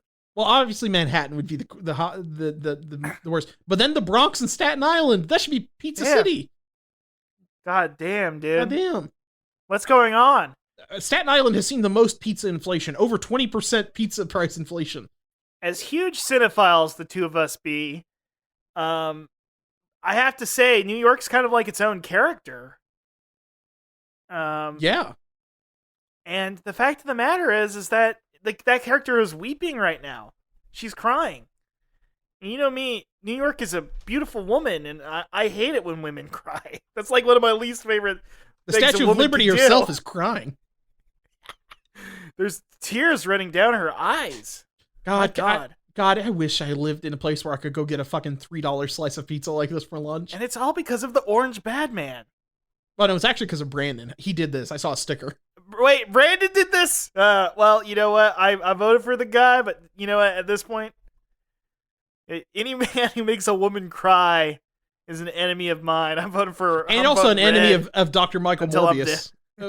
Because that guy hit his girlfriend and he killed everybody on the boat. Man, could you imagine the alternative timeline where, like, Trump didn't become president and he has a cameo in the Morbius movie, just like, Morbius, you're fired. We gotta... There's a vampire in my tower. Listen, as a Trump guy, I love that now that's what I am. I can say that about an hour 15 into a podcast, because if you've made it this far, you'll know I'm joking. But now that I'm a Trump guy, the one negative part of his presidency, no more cameos. No more. That is bad. I want him to show up and say something like, "Hey, you don't look as gay as I thought you did." He could say that to the Star Wars slug. The Star Wars. Yeah, okay, in every single movie with a gay kiss, I want it to be a Donald Trump cameo where he's just standing up the side giving the big 2 thumbs up smiling, and then the slug next to him. He would have done that. He would have done that easy. Because look, Trump loves anybody as long as they're a fan of his. So he doesn't care what they are and stuff. And he will tell them that they actually look normal and straight. He tells the little gay owl that lives in like the Star Wars land, and he looks normal. That is the best thing, is like the gays for Trump people like saying like, "Mr. Trump, we're here and we're presenting these things." And he's like, "Oh, thank you. You look so normal. You look so straight. I never would have guessed." That is like being blessed by the Pope to these guys. Like they love that shit. Trump has never seen a gay guy wear a pair of jeans before, and it blows his mind. Yeah. Because I think literally in his mind, he thinks like if you're gay, you dress like the Village People or something. You dress like what's that One Piece character, Vaughn? What? Which one?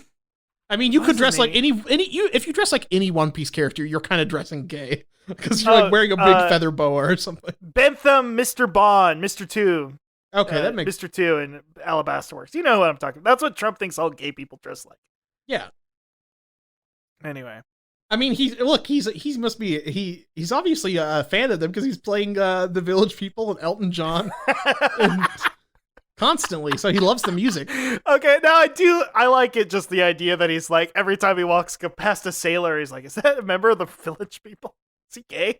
I think he might think that like the cop from the Village People is like a real cop. He's like, "Thank you for your service." He probably thinks that the Village People are troops, basically, to him.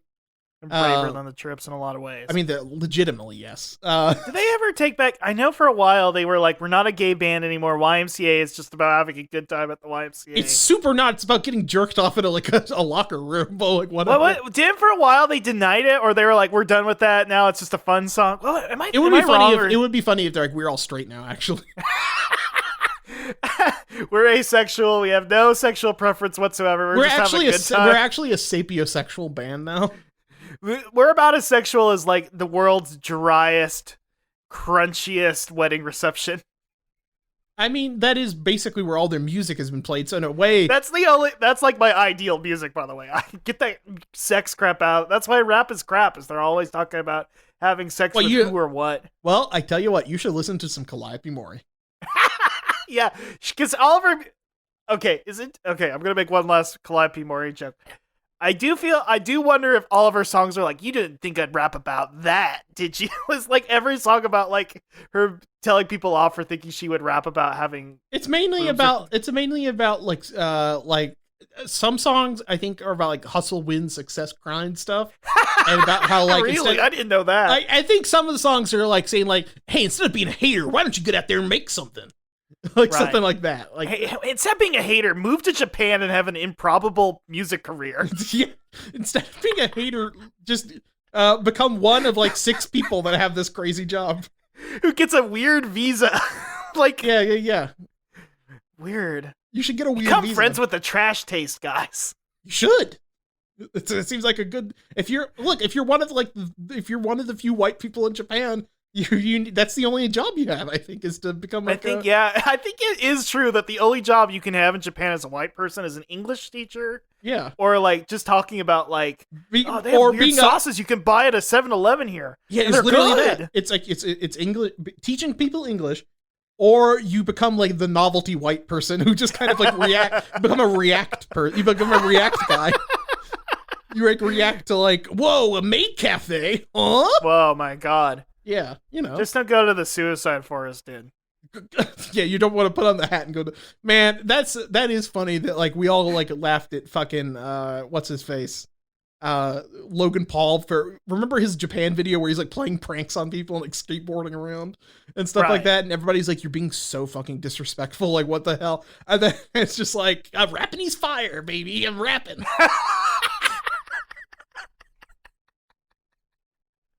Anyway, the calzone, I kind of like that the calzone was kind of like a super greasy thin crust. I'm sorry, I just jumped right back to the pizza thing. It was like a super greasy thin crust. It's a detriment to the pizza. That was almost kind of wet and chewy in a way that I kind of liked, but was objectively bad. I think the calzone made the pizza worse. And yes, I agree. I didn't mind the calzone. I never had the full size one, but I didn't even eat all the calzone. I ate like one of the wings or whatever. Right. But like, it's the wings. Yeah, I ate one of the bat wings. I felt like fucking Ozzy. The ear of the pizza, the wing of the pizza now. Yeah, ear. Yeah, the ear of the the pepperoni. The pepperoni wing. Oh man. Pepperoni.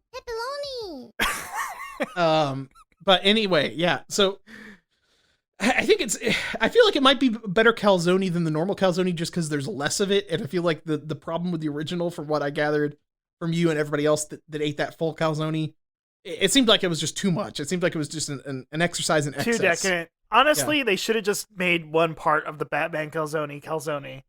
Then you would get like, oh, it's fun. Now, Russ, are you familiar with the struggle bus? Is that like Herbie the Love Bug's enemy or something? No. This must be some sport thing. Maybe Ravi can explain this, but Pizza Hut aims to get you off the struggle bus with an actual bus. Pizza Hut hears you loud and clear, whether you're feeling this way because of burnout from late night study hours, going too hard the night out before, or heart-crushing disappointment watching your team lose in the final moments of a big game. Hello, NCAA Men's Basketball Final Four, registered trademark. Pizza Hut has found a new way to help those who find themselves on the struggle bus by delivering a respite in the form of an actual bus.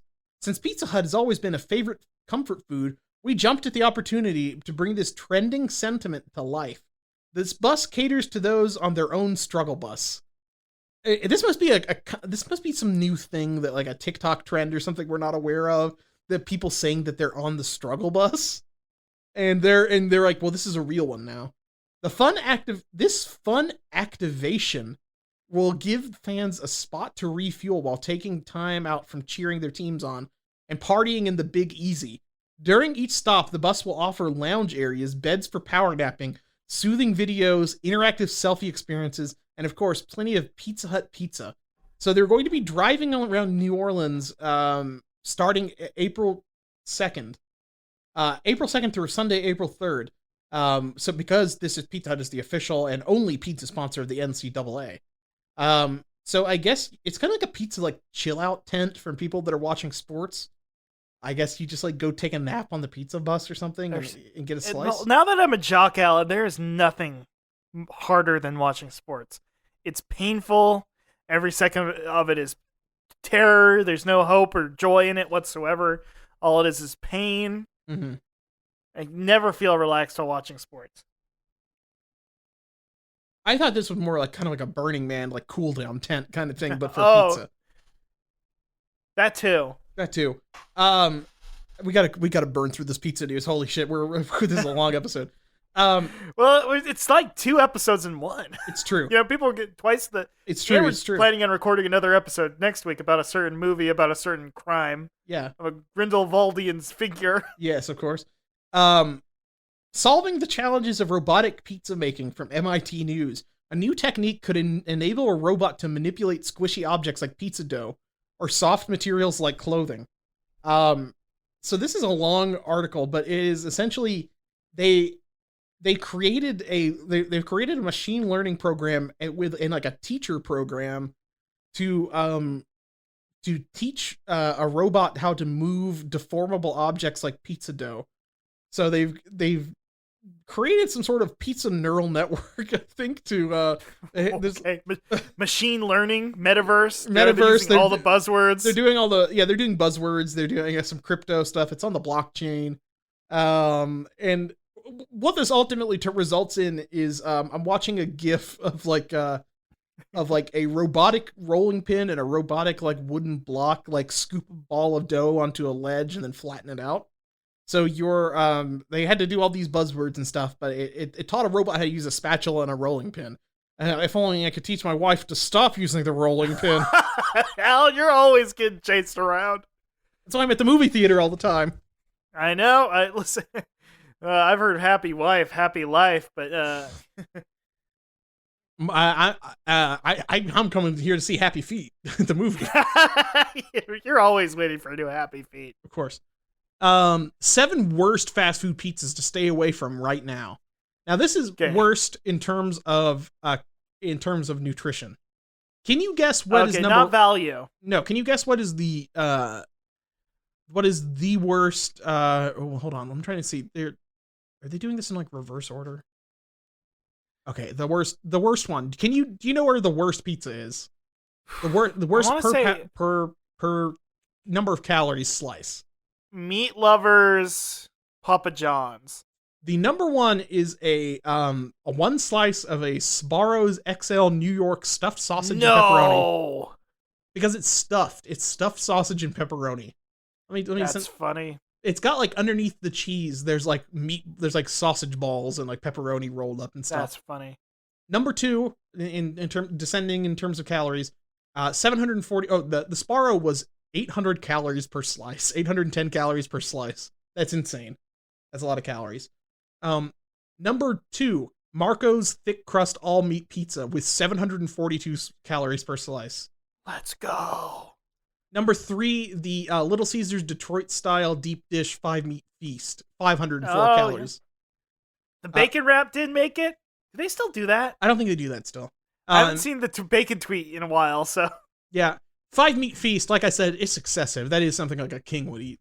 Number 4, Papa John's large pepperoni sausage and 6 cheese epic stuffed crust pizza at 480 calories per slice. Then Pizza Hut Meat Lovers pan pizza, also 480 calories. Then Domino's large hand-tossed Cali chicken bacon ranch at 410 calories. I'm surprised that the chicken bacon ranch at Domino's was the one that made it. That's strange. I guess that is just pure butter product or whatever they use there. The Parmesan, it's like the Parmesan on it. It's like the Parmesan from the old hills. Yeah, that sauce that they use is mainly just like pure salt. That's surprise. I kind of figured. I mean, I guess like nobody's getting Sbarro, nobody's getting Papa John's. So if you consider that, then like the most unhealthy.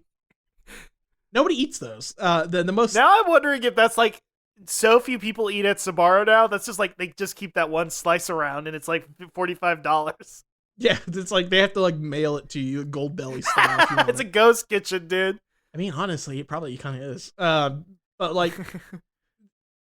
The Little Caesars one is probably that makes sense. That makes sense to me that the Little Caesars would be like of the pizzas that people regularly order, a Little Caesars or like a Pizza Hut, Supreme or something. That should be high up there. I feel like a Pizza Hut, their stuff feels way more grease laden than anything else. Right. So I feel like I'm surprised they didn't like score higher, but maybe they calculated it by like the individual ingredients, not actually how much grease is used to cook it. But it was a calorie basis, so I mean, I think like probably doubling up on like cheese and stuff like that's bad. I got you.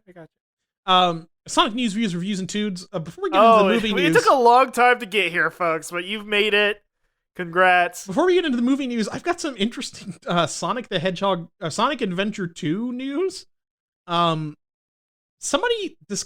have discovered that a Chow in the Chow Garden can get sick a little over 2 decades after the mode was was first created. What the fuck is going on? This is weird. There's a rare phenomenon in both Sonic Adventure and 2 in the Chow Garden, where a Chow can get sick. Once every 6,000 interactions, a player might find their Chow suddenly coughing as if they have a cold.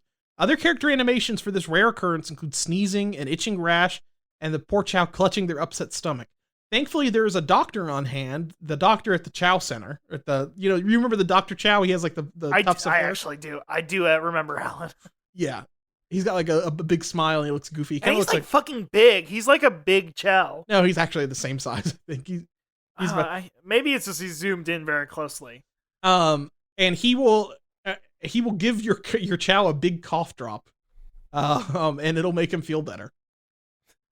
I googled Dr. Chow and I learned I could head over to Seattle and see Jana Briscoe B. Chow medical degree.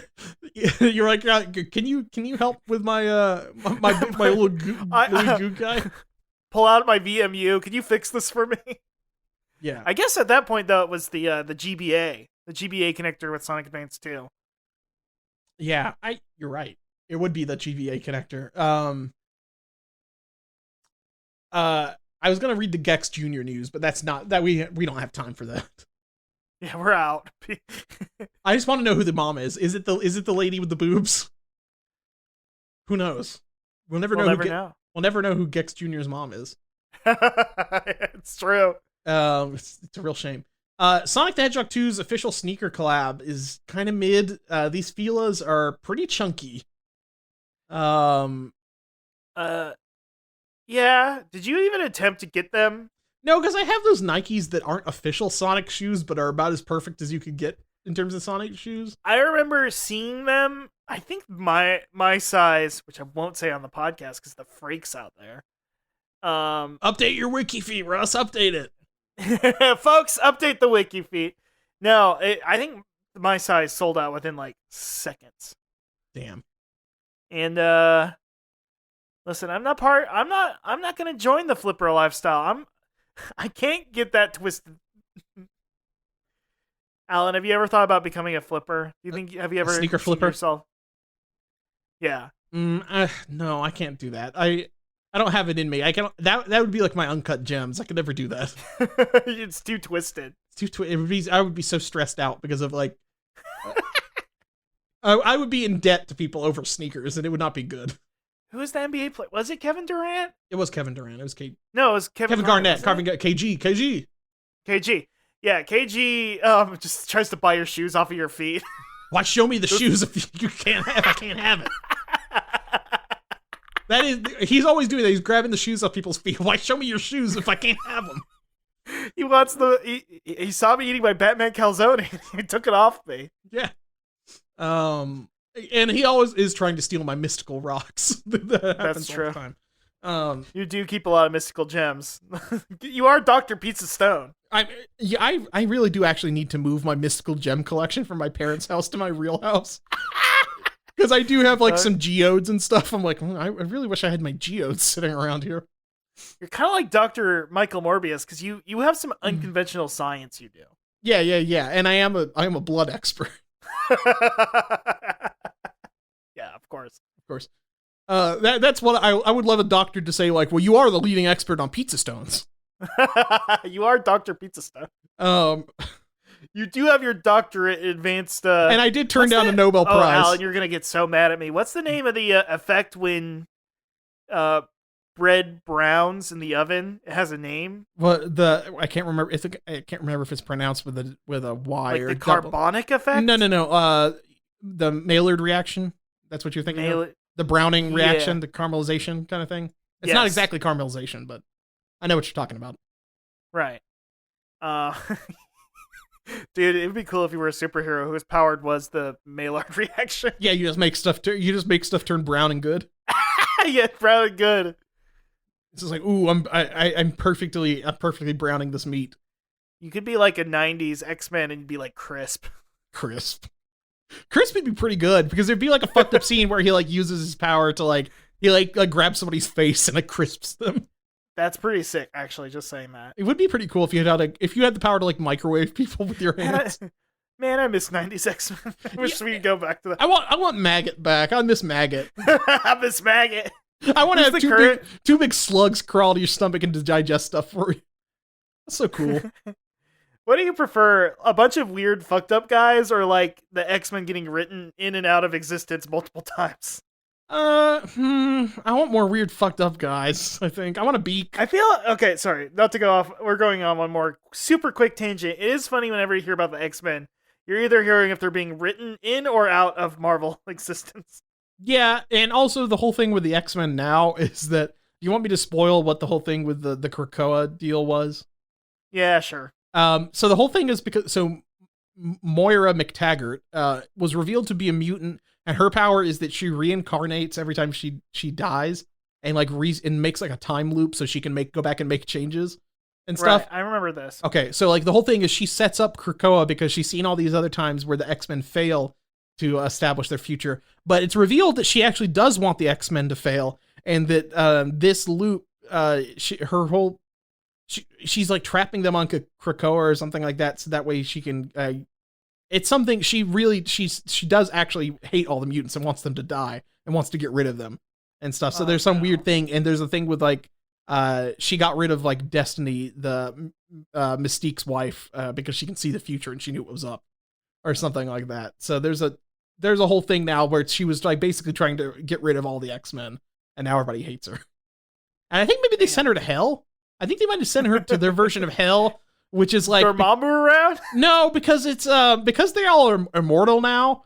They sentenced like Sabretooth to like Krakoa hell, where they just like open up a big hole in the ground. And that's pretty good. Actually. And you're like, that. they're like, you killed a person, and mutants aren't allowed to kill people because we can't bring them back. So we're sending you down to live underneath the island in Krakoa hell. We're sending you to the fucking to the place underneath Leyendell, where the subterranean shunning grounds. You can go hang out there.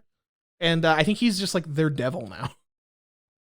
God, I don't know what Black Tom's up to because he melded with the island at some point. I'm worried about Black Tom Cassidy. gotta worry about him. I'm worried Black about Tom him. Cassidy sounds like a WWE wrestler. Anyway, we need to keep moving. He really is kind of like a WWE wrestler. Is the thing.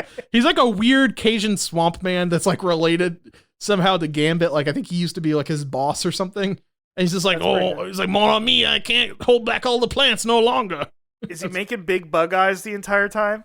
He kind of looks like a vampire man. Like he's like he's kind of drawn like he wears like a weird cape and stuff. Like he's kind of drawn like a Morbius actually. Fuck, dude. Yeah, it's weird. He has a shillelagh that he carries around. It's pretty cool. Dude, he's that's Cajun, okay. but he's Cajun. I'll always take a shillelagh. I there are a few situations I always keep my shillelagh on me. He's packing heat. It's so cool. A shillelagh should be a registered weapon. Dude, imagine that you get into a street fight with like one of those guys in Texas who like lobbied to get a samurai swords as like legal to carry. And you get in a fight with one and you pull out a shillelagh and it just fucks their day up because they're like, I've never trained against a shillelagh before. Yeah, hold on. Here's a really good. I found a really good action figure of Black Tom Cassidy where he has his shillelagh with him. That's so sick, dude. So sick. He looks like a Morbius, but with a goatee, doesn't he? He's got like, he looks like comic book Morbius. He looks like dollar store Doctor Strange. Yeah, he's got like the big stupid collar and stuff. He's become like a plant man. Like he's turning into like a Swamp Thing man in the recent comics. It's kind of weird.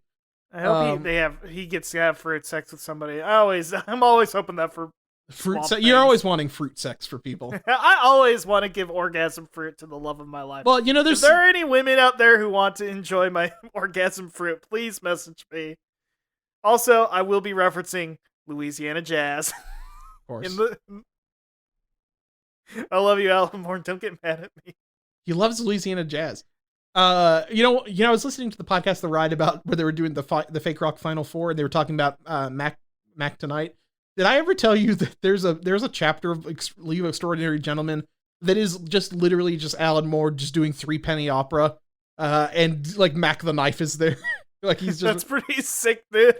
Literally, is Mac the Knife in the public domain? So yeah, Mac the Knife. So 3-penny opera was like, let me see what year that came out in, but that's what he's from. I don't know if he was like Yeah, the Three Penny Opera, that's Bertolt Brecht.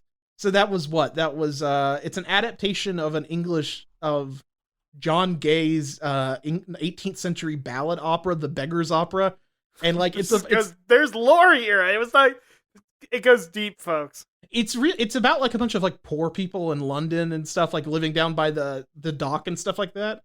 And the whole thing in like that issue of like, it, like that whole thing is like Nemo's daughter is like Pirate Jenny or Jenny Diver or whatever for the thing. And then Mac the Knife is back in town because they think he's the one who did all the Jack the Ripper, all the Jack the Ripper killings, but like who's the count, the nobleman that they think might have been Jack the Ripper or whatever?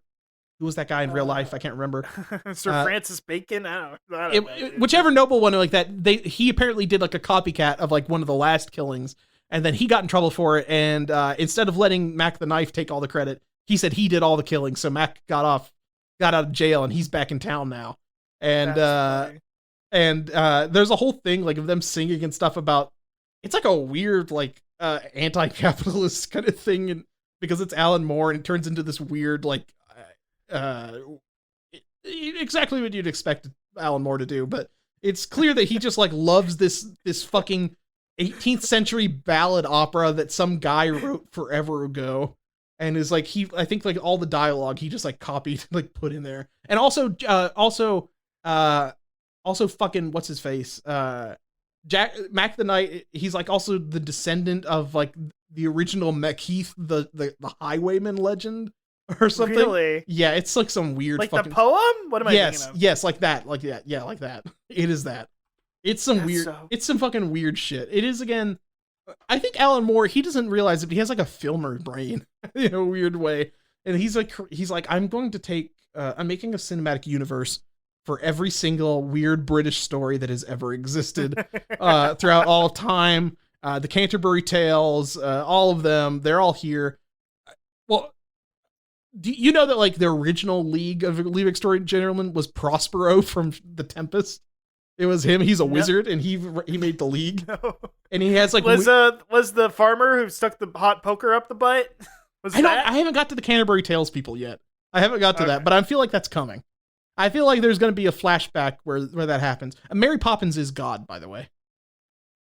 That makes sense. That makes God, that she is the God for British people. Is that like it is a nice but like still like an authority figure, like a nanny. The British God is like a nanny figure that's nice to you. Fuck, dude. Think about it. It makes sense. It does make sense. God damn it. It does make sense. He totally gets it. Like that is what British people, that is their God. Anyway, and she kills Harry Potter. And so Sonic the Hedgehog movies won't follow the games in order, according to director Jeff Fowler. It's not always going to be a linear progression, like, oh, this is Sonic 2, so this was in Sonic 2, so it's in the Sonic 2 film. It's going to be a little bit of cherry picking, a little bit of a melting pot. There's so much great, inspiring imagery to pull from in 30 years of games. So if we don't get in one film, there's always a chance we'll revisit it somewhere else. 30 years worth of games, he's right. You think maybe we'll see? I'm just saying, Sonic 3 is going to go chaotix mode. I'm just saying it now. We're going to a theme park. I'm thinking, like, what if he meets the Black Knight or whatever, or he goes to the Arabian Nights land? Yeah, the Secret of the Ring. Sonic and the Secret of the Rings. Is that what the game? Yeah. Oh, so here's something. This is a bit of a spoiler. The new movie features the Labyrinth Zone. What the fuck? Fuck. What the hell? That's from the first game, though. But also, do you think they're gonna do the music when he's drowning? I hope so. I hope so. That'll traumatize a generation of children, just like watching this movie and feeling anxiety. I typed in Labyrinth Zone in one of the... It does start fetishes like Quicksand used to, so I don't know. Maybe they shouldn't do that. It's funny you mentioned fetishes because I googled this, and one of the first results was this picture of Sonic standing and clasping his throat from DeviantArt. And it's like a countdown next to his head, like he's just standing there drowning, and this person... God damn it, dude. That's really dark, actually. We know this shit too well. We're plugged in. It's breath play. We live here. Yeah, I live here in the Labyrinth Zone. People think that, we live in a movie theater, but... I mean, my life a movie. Damn, my life's a movie. It's true. But yeah, we do know what's going on here. So is Mac the Knife our toot this week? Because we're running long. I actually do have a good toot this week. Hold on. Okay, let's go. We'll do a quick one. Oh wait. Okay, hold on. I have more news story I have to get through. Alan, drop it. Sorry, Okay, I thought okay. we were done. No. Sonic the Hedgehog 2 explains Robotnik's change. I just gotta ratchet it up. There was this, the first movie was received so well, there was this diabolical evil thing that was fun and animated, but there was a sweetness to the character Sonic and his innocence and his preteen enjoyment of the world. That's why I did it. The second time, I just got to ratchet it up. I go, okay, he's been on the mushroom planet. Obviously, he didn't find the right mushrooms, because if he had, he would have stayed there. He's coming back, full of vengeance and wanting to settle the score. Now he's got a power that makes him a demigod, which is which is really what we're all after. He's right. It's true. We're all megalomaniacs, just like Jim Carrey. Look. I do want to. He knows I'm a tarnished. He knows. I'm trying to get the shards. I'm trying to find the shard bearers. You know what? I mean, Ronnie is kind of the woman on the moon, and he's the man on the moon. I've been pretty confident for a few years about what I do that's special. So Robotnik was no different than the Mask or one of those ones, he said. It was an opportunity to go back and do that over-the-top absurd energy and still make him believable within the story. It was He also opened up about the bold look, admitting it was pretty free. There weren't a lot of people sitting on me. Wait, maybe they should. I don't know. It was a license to kill. Robotnik, there's no end to where you could go with his madness. Oh, he's going nuts. We're in an era. This is. I did not read this part ahead of time. I didn't scroll this far down. We're in an era where we're dealing with the madness of Silicon Valley, doing whatever they're doing to us. Sometimes it's for good. Sometimes it's not. And they've added an appendage to the human body we've never had before. Now we can't live without. So how far would Robotnik go if he gets a couple of those guys in a room? God, he's right. Listen here. You know, we make all these cutesy jokes about getting Joker-fied and stuff. Haha, how funny, the idea of becoming a clown who loves crime. But this guy got Eggman-fied. He did get Eggman-fied. He became Eggman. He became Eggman, and he won't stop. He might have been. Do you think he's kind of like the original Jared Leto in a weird way? Is like because he becomes the Mask. He becomes a fucking. Maybe it's just because the characters he play are all basically him, kind of like Jared Leto. He put the mask on and he never took it off. Yeah, it's true. Also, why Jim Carrey is probably retiring after Sonic the Hedgehog 2. This might be his last movie, Russ. Sonic the Hedgehog 2. What a place to drop off. He said on the March 31st episode of Access Daily, I am retiring. I'm being fairly serious. It depends. If the Angels bring some sort of script written in gold ink that says to me it's going to be really important for people to see, I might continue down the road, but I'm taking a break. I really like my quiet life. I love putting paint on canvas. I love my spiritual life, and I feel like, and this is something you might never hear another celebrity say, I've had enough. I've done enough. I am enough. Damn, dude. And also, okay, so hold on. He found himself dipping back into his infamous improv show and slipping into his presidential shoes when he played the role of Joe Biden in late 2020. I forgot he was Joe Biden. And remember that? And then in December, he said he stepped down from the guest role since it was just one that extended beyond the original term. Though my term was only meant to be 6 weeks, I was thrilled to be elected as your SNL president, comedy's highest call of duty. I would love to go forward knowing that Biden was a victor because I nailed that shit. He got Brandon elected. He did it. He won. He did it. That's true. He won. I don't remember. Earlier in the podcast I said I was anti-Brandon. Now I'm back. I'm Team Brandon. Well, it's because Vote blue no matter who. Look, I mean, he might have did it. He had those stickers saying he did it and made the price of pizza go up higher than Subway fare. But no, I'm dropping it again. Yeah, well, I don't know. I'm voting red till I turn dead. Maybe he was getting. I am the mythical swing voter, by the way. I do exist. I'm out here. I think maybe his whole Biden thing was some Eggman seeping into his subconscious that he wanted. He helped the steal. Eggman did the steal. And also he probably used his tech knowledge to get rid of those vote servers in Germany. I'm sure there's a fanfic out there where Sonic stops the steal. He's the only one fast enough to stop the steal. The problem with that, though, Alan, is that the president who has the Sonic and Shadow picture on his desk Yeah. He looks a lot like Brandon. I'm not gonna lie. And that would be something that he would have to look at a picture to remember the two talking hedgehogs. If Joe Brandon met two talking hedgehogs, he would have to look at a picture to remember them because he would just think they're like. Check. He's just like, yo, you mean those Italian guys I was talking to earlier? Or something? Man, back at the pool, we had all sorts of talking animals. We had all sorts of guys. We're all hanging out, drinking seltzer water, and sometimes there'd be rough and tumble. And Joe Biden's memories of the pool is like he thinks he like was hanging out with like the Legal Eagle and and Woody Woodpecker and stuff. Like he thinks he thinks like all the cartoon characters from like the 1950s were like hanging out with him there. Man, back when I was a lifeguard, blue hedgehog fell at the bottom of the pool. There's a dent. Then the music start playing, Jack. Jack, the music started playing. I had to jump in, man. I had to jump in and save that little blue guy. Scariest damn music I ever heard as a kid. I thought I was drowning, man. Jack. Oh man, I thought he was blue already, but I thought his whole his damn breath. Oh man. I'm like, you want an ice cream cone? He said, no, I want myself a chili dog. Chili dog. I was like, what the hell? I never had one of those before. Too spicy. Back then. Too spicy. I had to find you just had a straight hot dog back then. Maybe some ketchup if you're in a wild mood. We called it the red stuff. We didn't even know it was made of tomatoes. Yeah. I mean, tomatoes I had to find an Italian app to teach me how to make chili, Jack.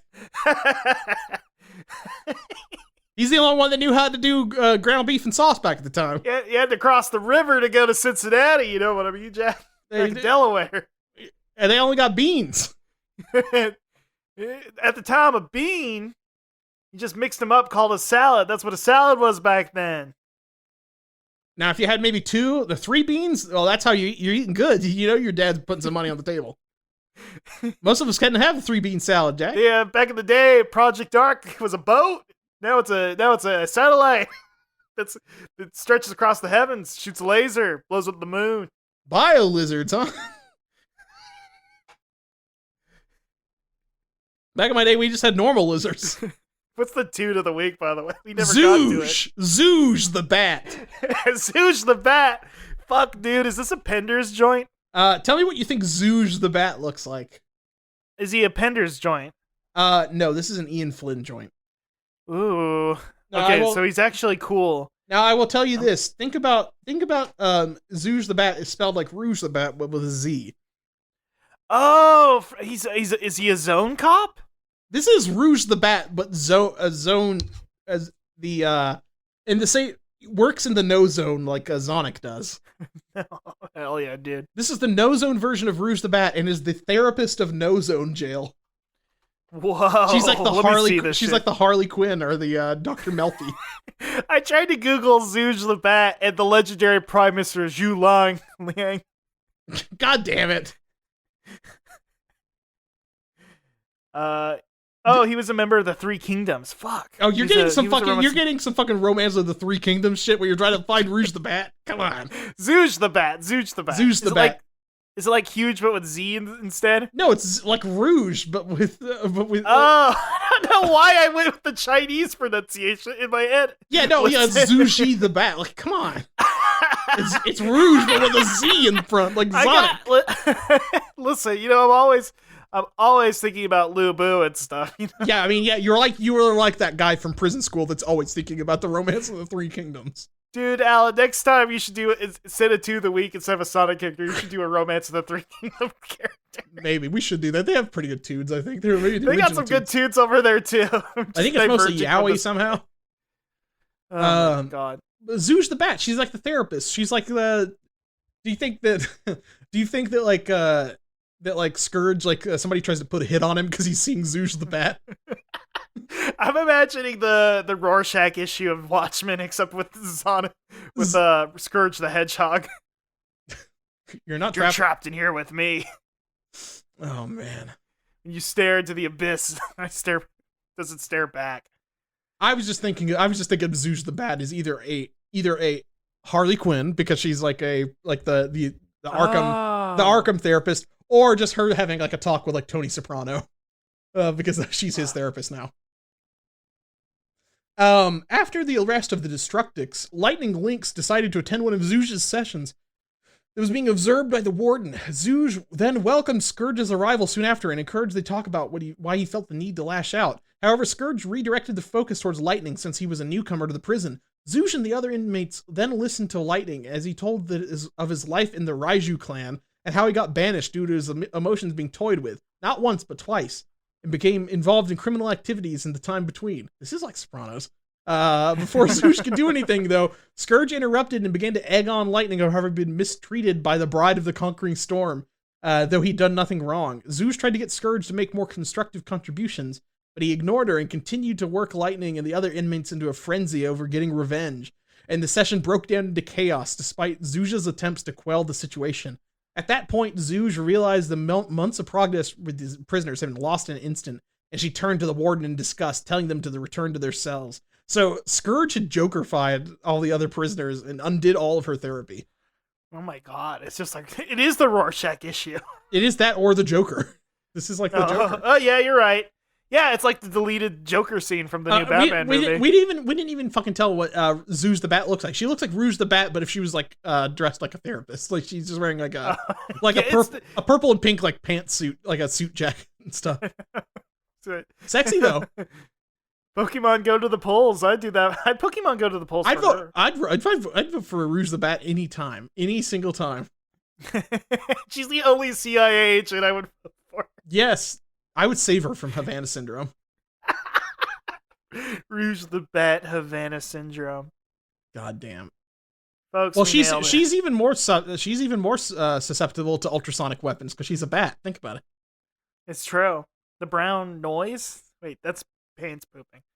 Damn it. We don't know if any of the CIA people poop their pants. We don't know that. I wouldn't be shocked. Listen, if I poop my pants, my first instinct would blame Russia. Blame Havana. Yeah, I blame Russia. Putin, you did it. You made me poop my pants. I can't believe it. That's why you're named that, by the way. He has a poopy name. Isn't that funny? Isn't that funny, everybody? It's killing me. Are you writing for SNL? Yeah, he's also gay, by the way. Yeah, he got his ass. Got his ass. It's like, do you remember that lovingly drawn picture? I think they talked about on fucking Minion Death Cult. It was like it was like fetish art picture that was like of Putin, but he was like stretching his asshole, and it had like the fucking the Lady Liberty's like the torch for the Statue of Liberty going up his ass. That's so awesome. And boomers were like posting on Facebook and it's like, this is like somebody's fetish art, but the boomers are posting it for some reason. And it was just like he had like a detailed like shaved scrotum, and it's like, I think these guys don't realize what you're sharing. Is the art better or worse than the oh my gosh, how am I? She hasn't been in the news long enough that she's left my brain. What's the squad again? The squad. Fucking A. I forgot her name. AOC, Ilhan Omar. AOC, yeah. I was almost going to say like Triple H. Triple H. Triple H is Triple H is a member of the squad. That would be awesome, dude. Oh, man. I mean, AOC is kind of like Triple H. And I'm not going to extrapolate on that further because somebody might get mad at me. Anyway, AOC. The AOC Findom art, is it better or worse art than that? It's pretty good. I think it's more realistic. It is like one of those photorealistic drawings. Like somebody looked at a real set of balls to draw this and a real asshole. Right. And because I'm a Reddit user, I think the more photorealistic art is, the better it is. So I tried to find that artwork, but I just found DeviantArt edits of her fake farting, and it looks like she's farting Slimer out. That's pretty good. I'll just send it to you. Well, folks, this is probably a note to go out. That looks like the fucking smoke effects from Morbius is coming out of her ass. Morbius is gonna kick AOC's ass. Oh, man. How cool would it be if Morbius was standing behind her and he was doing the thing where he's flying and he sees like all the smoke lines coming through the air? It does feel like a thing that would happen in Morbius too, where she was like, I'm going to promise the people of New York blood treatments, and then he finds out that she was corrupt the entire time. Yeah. Damn. And also like season 2 of The Boys, and it turns out she had superpowers the entire time. And it's written by like Orchi. Who's the K-Hive person again? The Lindelof? Yeah, Lindelof writes it. Man, Lindelof needs to get back. I want Lindelof to be like in charge of like a Kamala documentary, like in 20 years or something. What was it? Wasn't he in charge? Who was it? Kurtzman who was in charge of Spider-Man? I think so. I just can't wait for the eventual. I just can't wait for like the eventual Kamala doc, where they're like where they try to like dress it up as like this big prestige thing because she was like this first like woman of color like vice president, but like literally all she's done so far is just kind of show up on camera and just be like, "We're doing it every day. We're doing it. We're doing it, everybody. Come on," and just like zanned out of her mind. It's awesome. Every day, it's every day, bro. We got to do it. That's just what she does. And it's gonna be so cool that like Lindelof is gonna have that over like with a big sweeping score behind her, while she just kind of like teary eyed looks into a camera and saying, "Don't come, don't come." It'll be so cool. We don't want you here. Her teary eyed just saying "Don't come" into the camera was maybe like that was like the greatest thing they could do for like a specific type of right wing sicko who's just like, "Yes, I'm adding this to my folder." 15 guys and they all are opinion columnists. It's all the guys who make those ARC fart pictures. It's like they have a folder on their computer that's AOC fart pictures, AOC feet pics, and then like Kamala saying "Don't come." Then a draft about how we need to defend Israel for their definitely get paid $2 million. 100%. For. And it's like and from the desk of Kurt Eichenwald.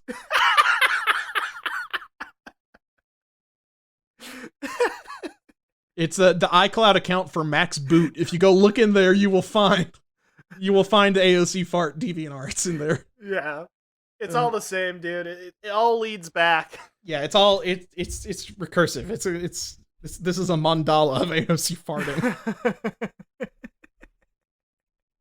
The pendulum swings. It's still the same pendulum, man. Yeah, think about it. I'm learning a lot about dialectics from The Sopranos, and now I understand. And I learned a lot of it through this AOC farting picture, which I don't think. That's where I get my politics now. I really hope I didn't ruin my white pants with that one. That's really funny. I wish when people farted, I wish a big green stink cloud did come out. Man. Also, that fart was ripe, and probably another reason for my constituents to vote for me. So this implies that her constituents love to smell these big green farts. It's always a struggle when it's hard out there as a woman because you always are just you can't tell if you're successful because of your looks, your farts, or your actual capability. Yeah, they call you a triple threat if you've got good farts. Farts, looks, and talent, that's a triple threat, baby. That's true. That's actually what Brazilians call a triple threat, I think. God. They love fart porn. Fucking A, dude. Oh man. I think that Germans also, I think, are big fart porn fans. That seems like the thing they like. Probably. We need to go, remember that, you know how they do that US, porn search terms by state? I wonder what the most fart state is. What is the highest fart state? The highest fart state, I have a feeling it's Wisconsin. You think it's Cincinnati? We already talked about the Cincinnati. You think it's Ohio? You think it's Ohio? All of Ohio. Oh, sorry, not the. You know what? I'm sorry. I was referencing Skyline Chili in Cincinnati, which is Ohio. I think Wisconsin is the biggest fart state. A lot of cheese there. A lot of cheese there. Okay, here's my thing. A lot of cheese there. A lot of like weird like German and like Northern European types that moved to the Midwest. And right. and also it's very cold there. So they're probably like hotboxing like under their covers and stuff. They're doing like a Dutch oven. is my thought. Yeah. And it's the classic thing, they might pop over to Michigan, which I think has the highest per capita farts. Muslim population. Yeah, farts. And so they're switching between eating these rich Mediterranean foods, and then lots of red meat, and then and curds, dairy curds, like cheese curds. Man, Juicy Lucy. I went to Wisconsin. I've been to Wisconsin exactly once to interview for the company Epic. the medical healthcare, like the insurance billing company when I was That's so funny. I went to their big stupid campus that is horrific, and it's like a giant campus that they have, and part of it the parking is underground, so you don't have to step outside into the Wisconsin weather. It's like a little slice of Silicon Valley up in Madison, Wisconsin, and everybody there seems pretty sad all the time because they're trapped inside of like what is essentially a big Apple store underground. It's like it's very weird. It's a very weird place. Don't go there. Apple Store really does give ennui. Like, there's something about being in an Apple Store that just bumps me out. It sucks the energy out of me. It feels like Morbius, the living vampire, has drained my blood, and not in a good way. Like that. Yeah, don't go there. But the cheese curds I had there were they were fine. They were fine, I guess. Okay. Alan, I think we should wrap up this episode. Hold on. I got to do one more thing. I got to look and see if we've got any reviews on iTunes.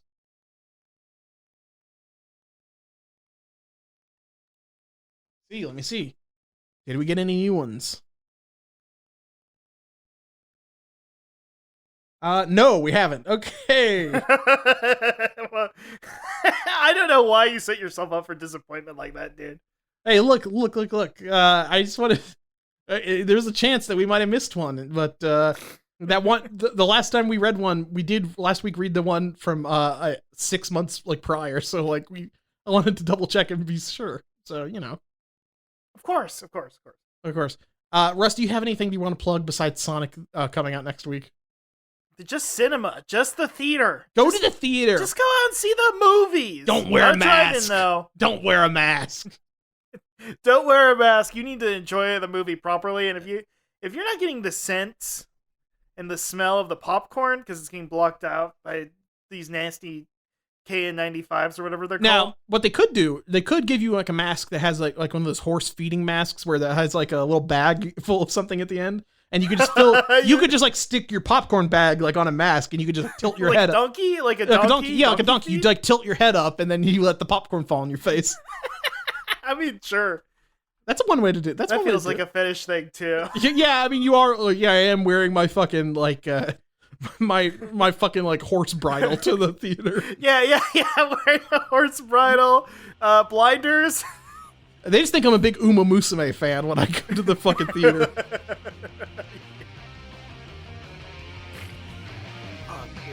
Oh man. Anyway, all right.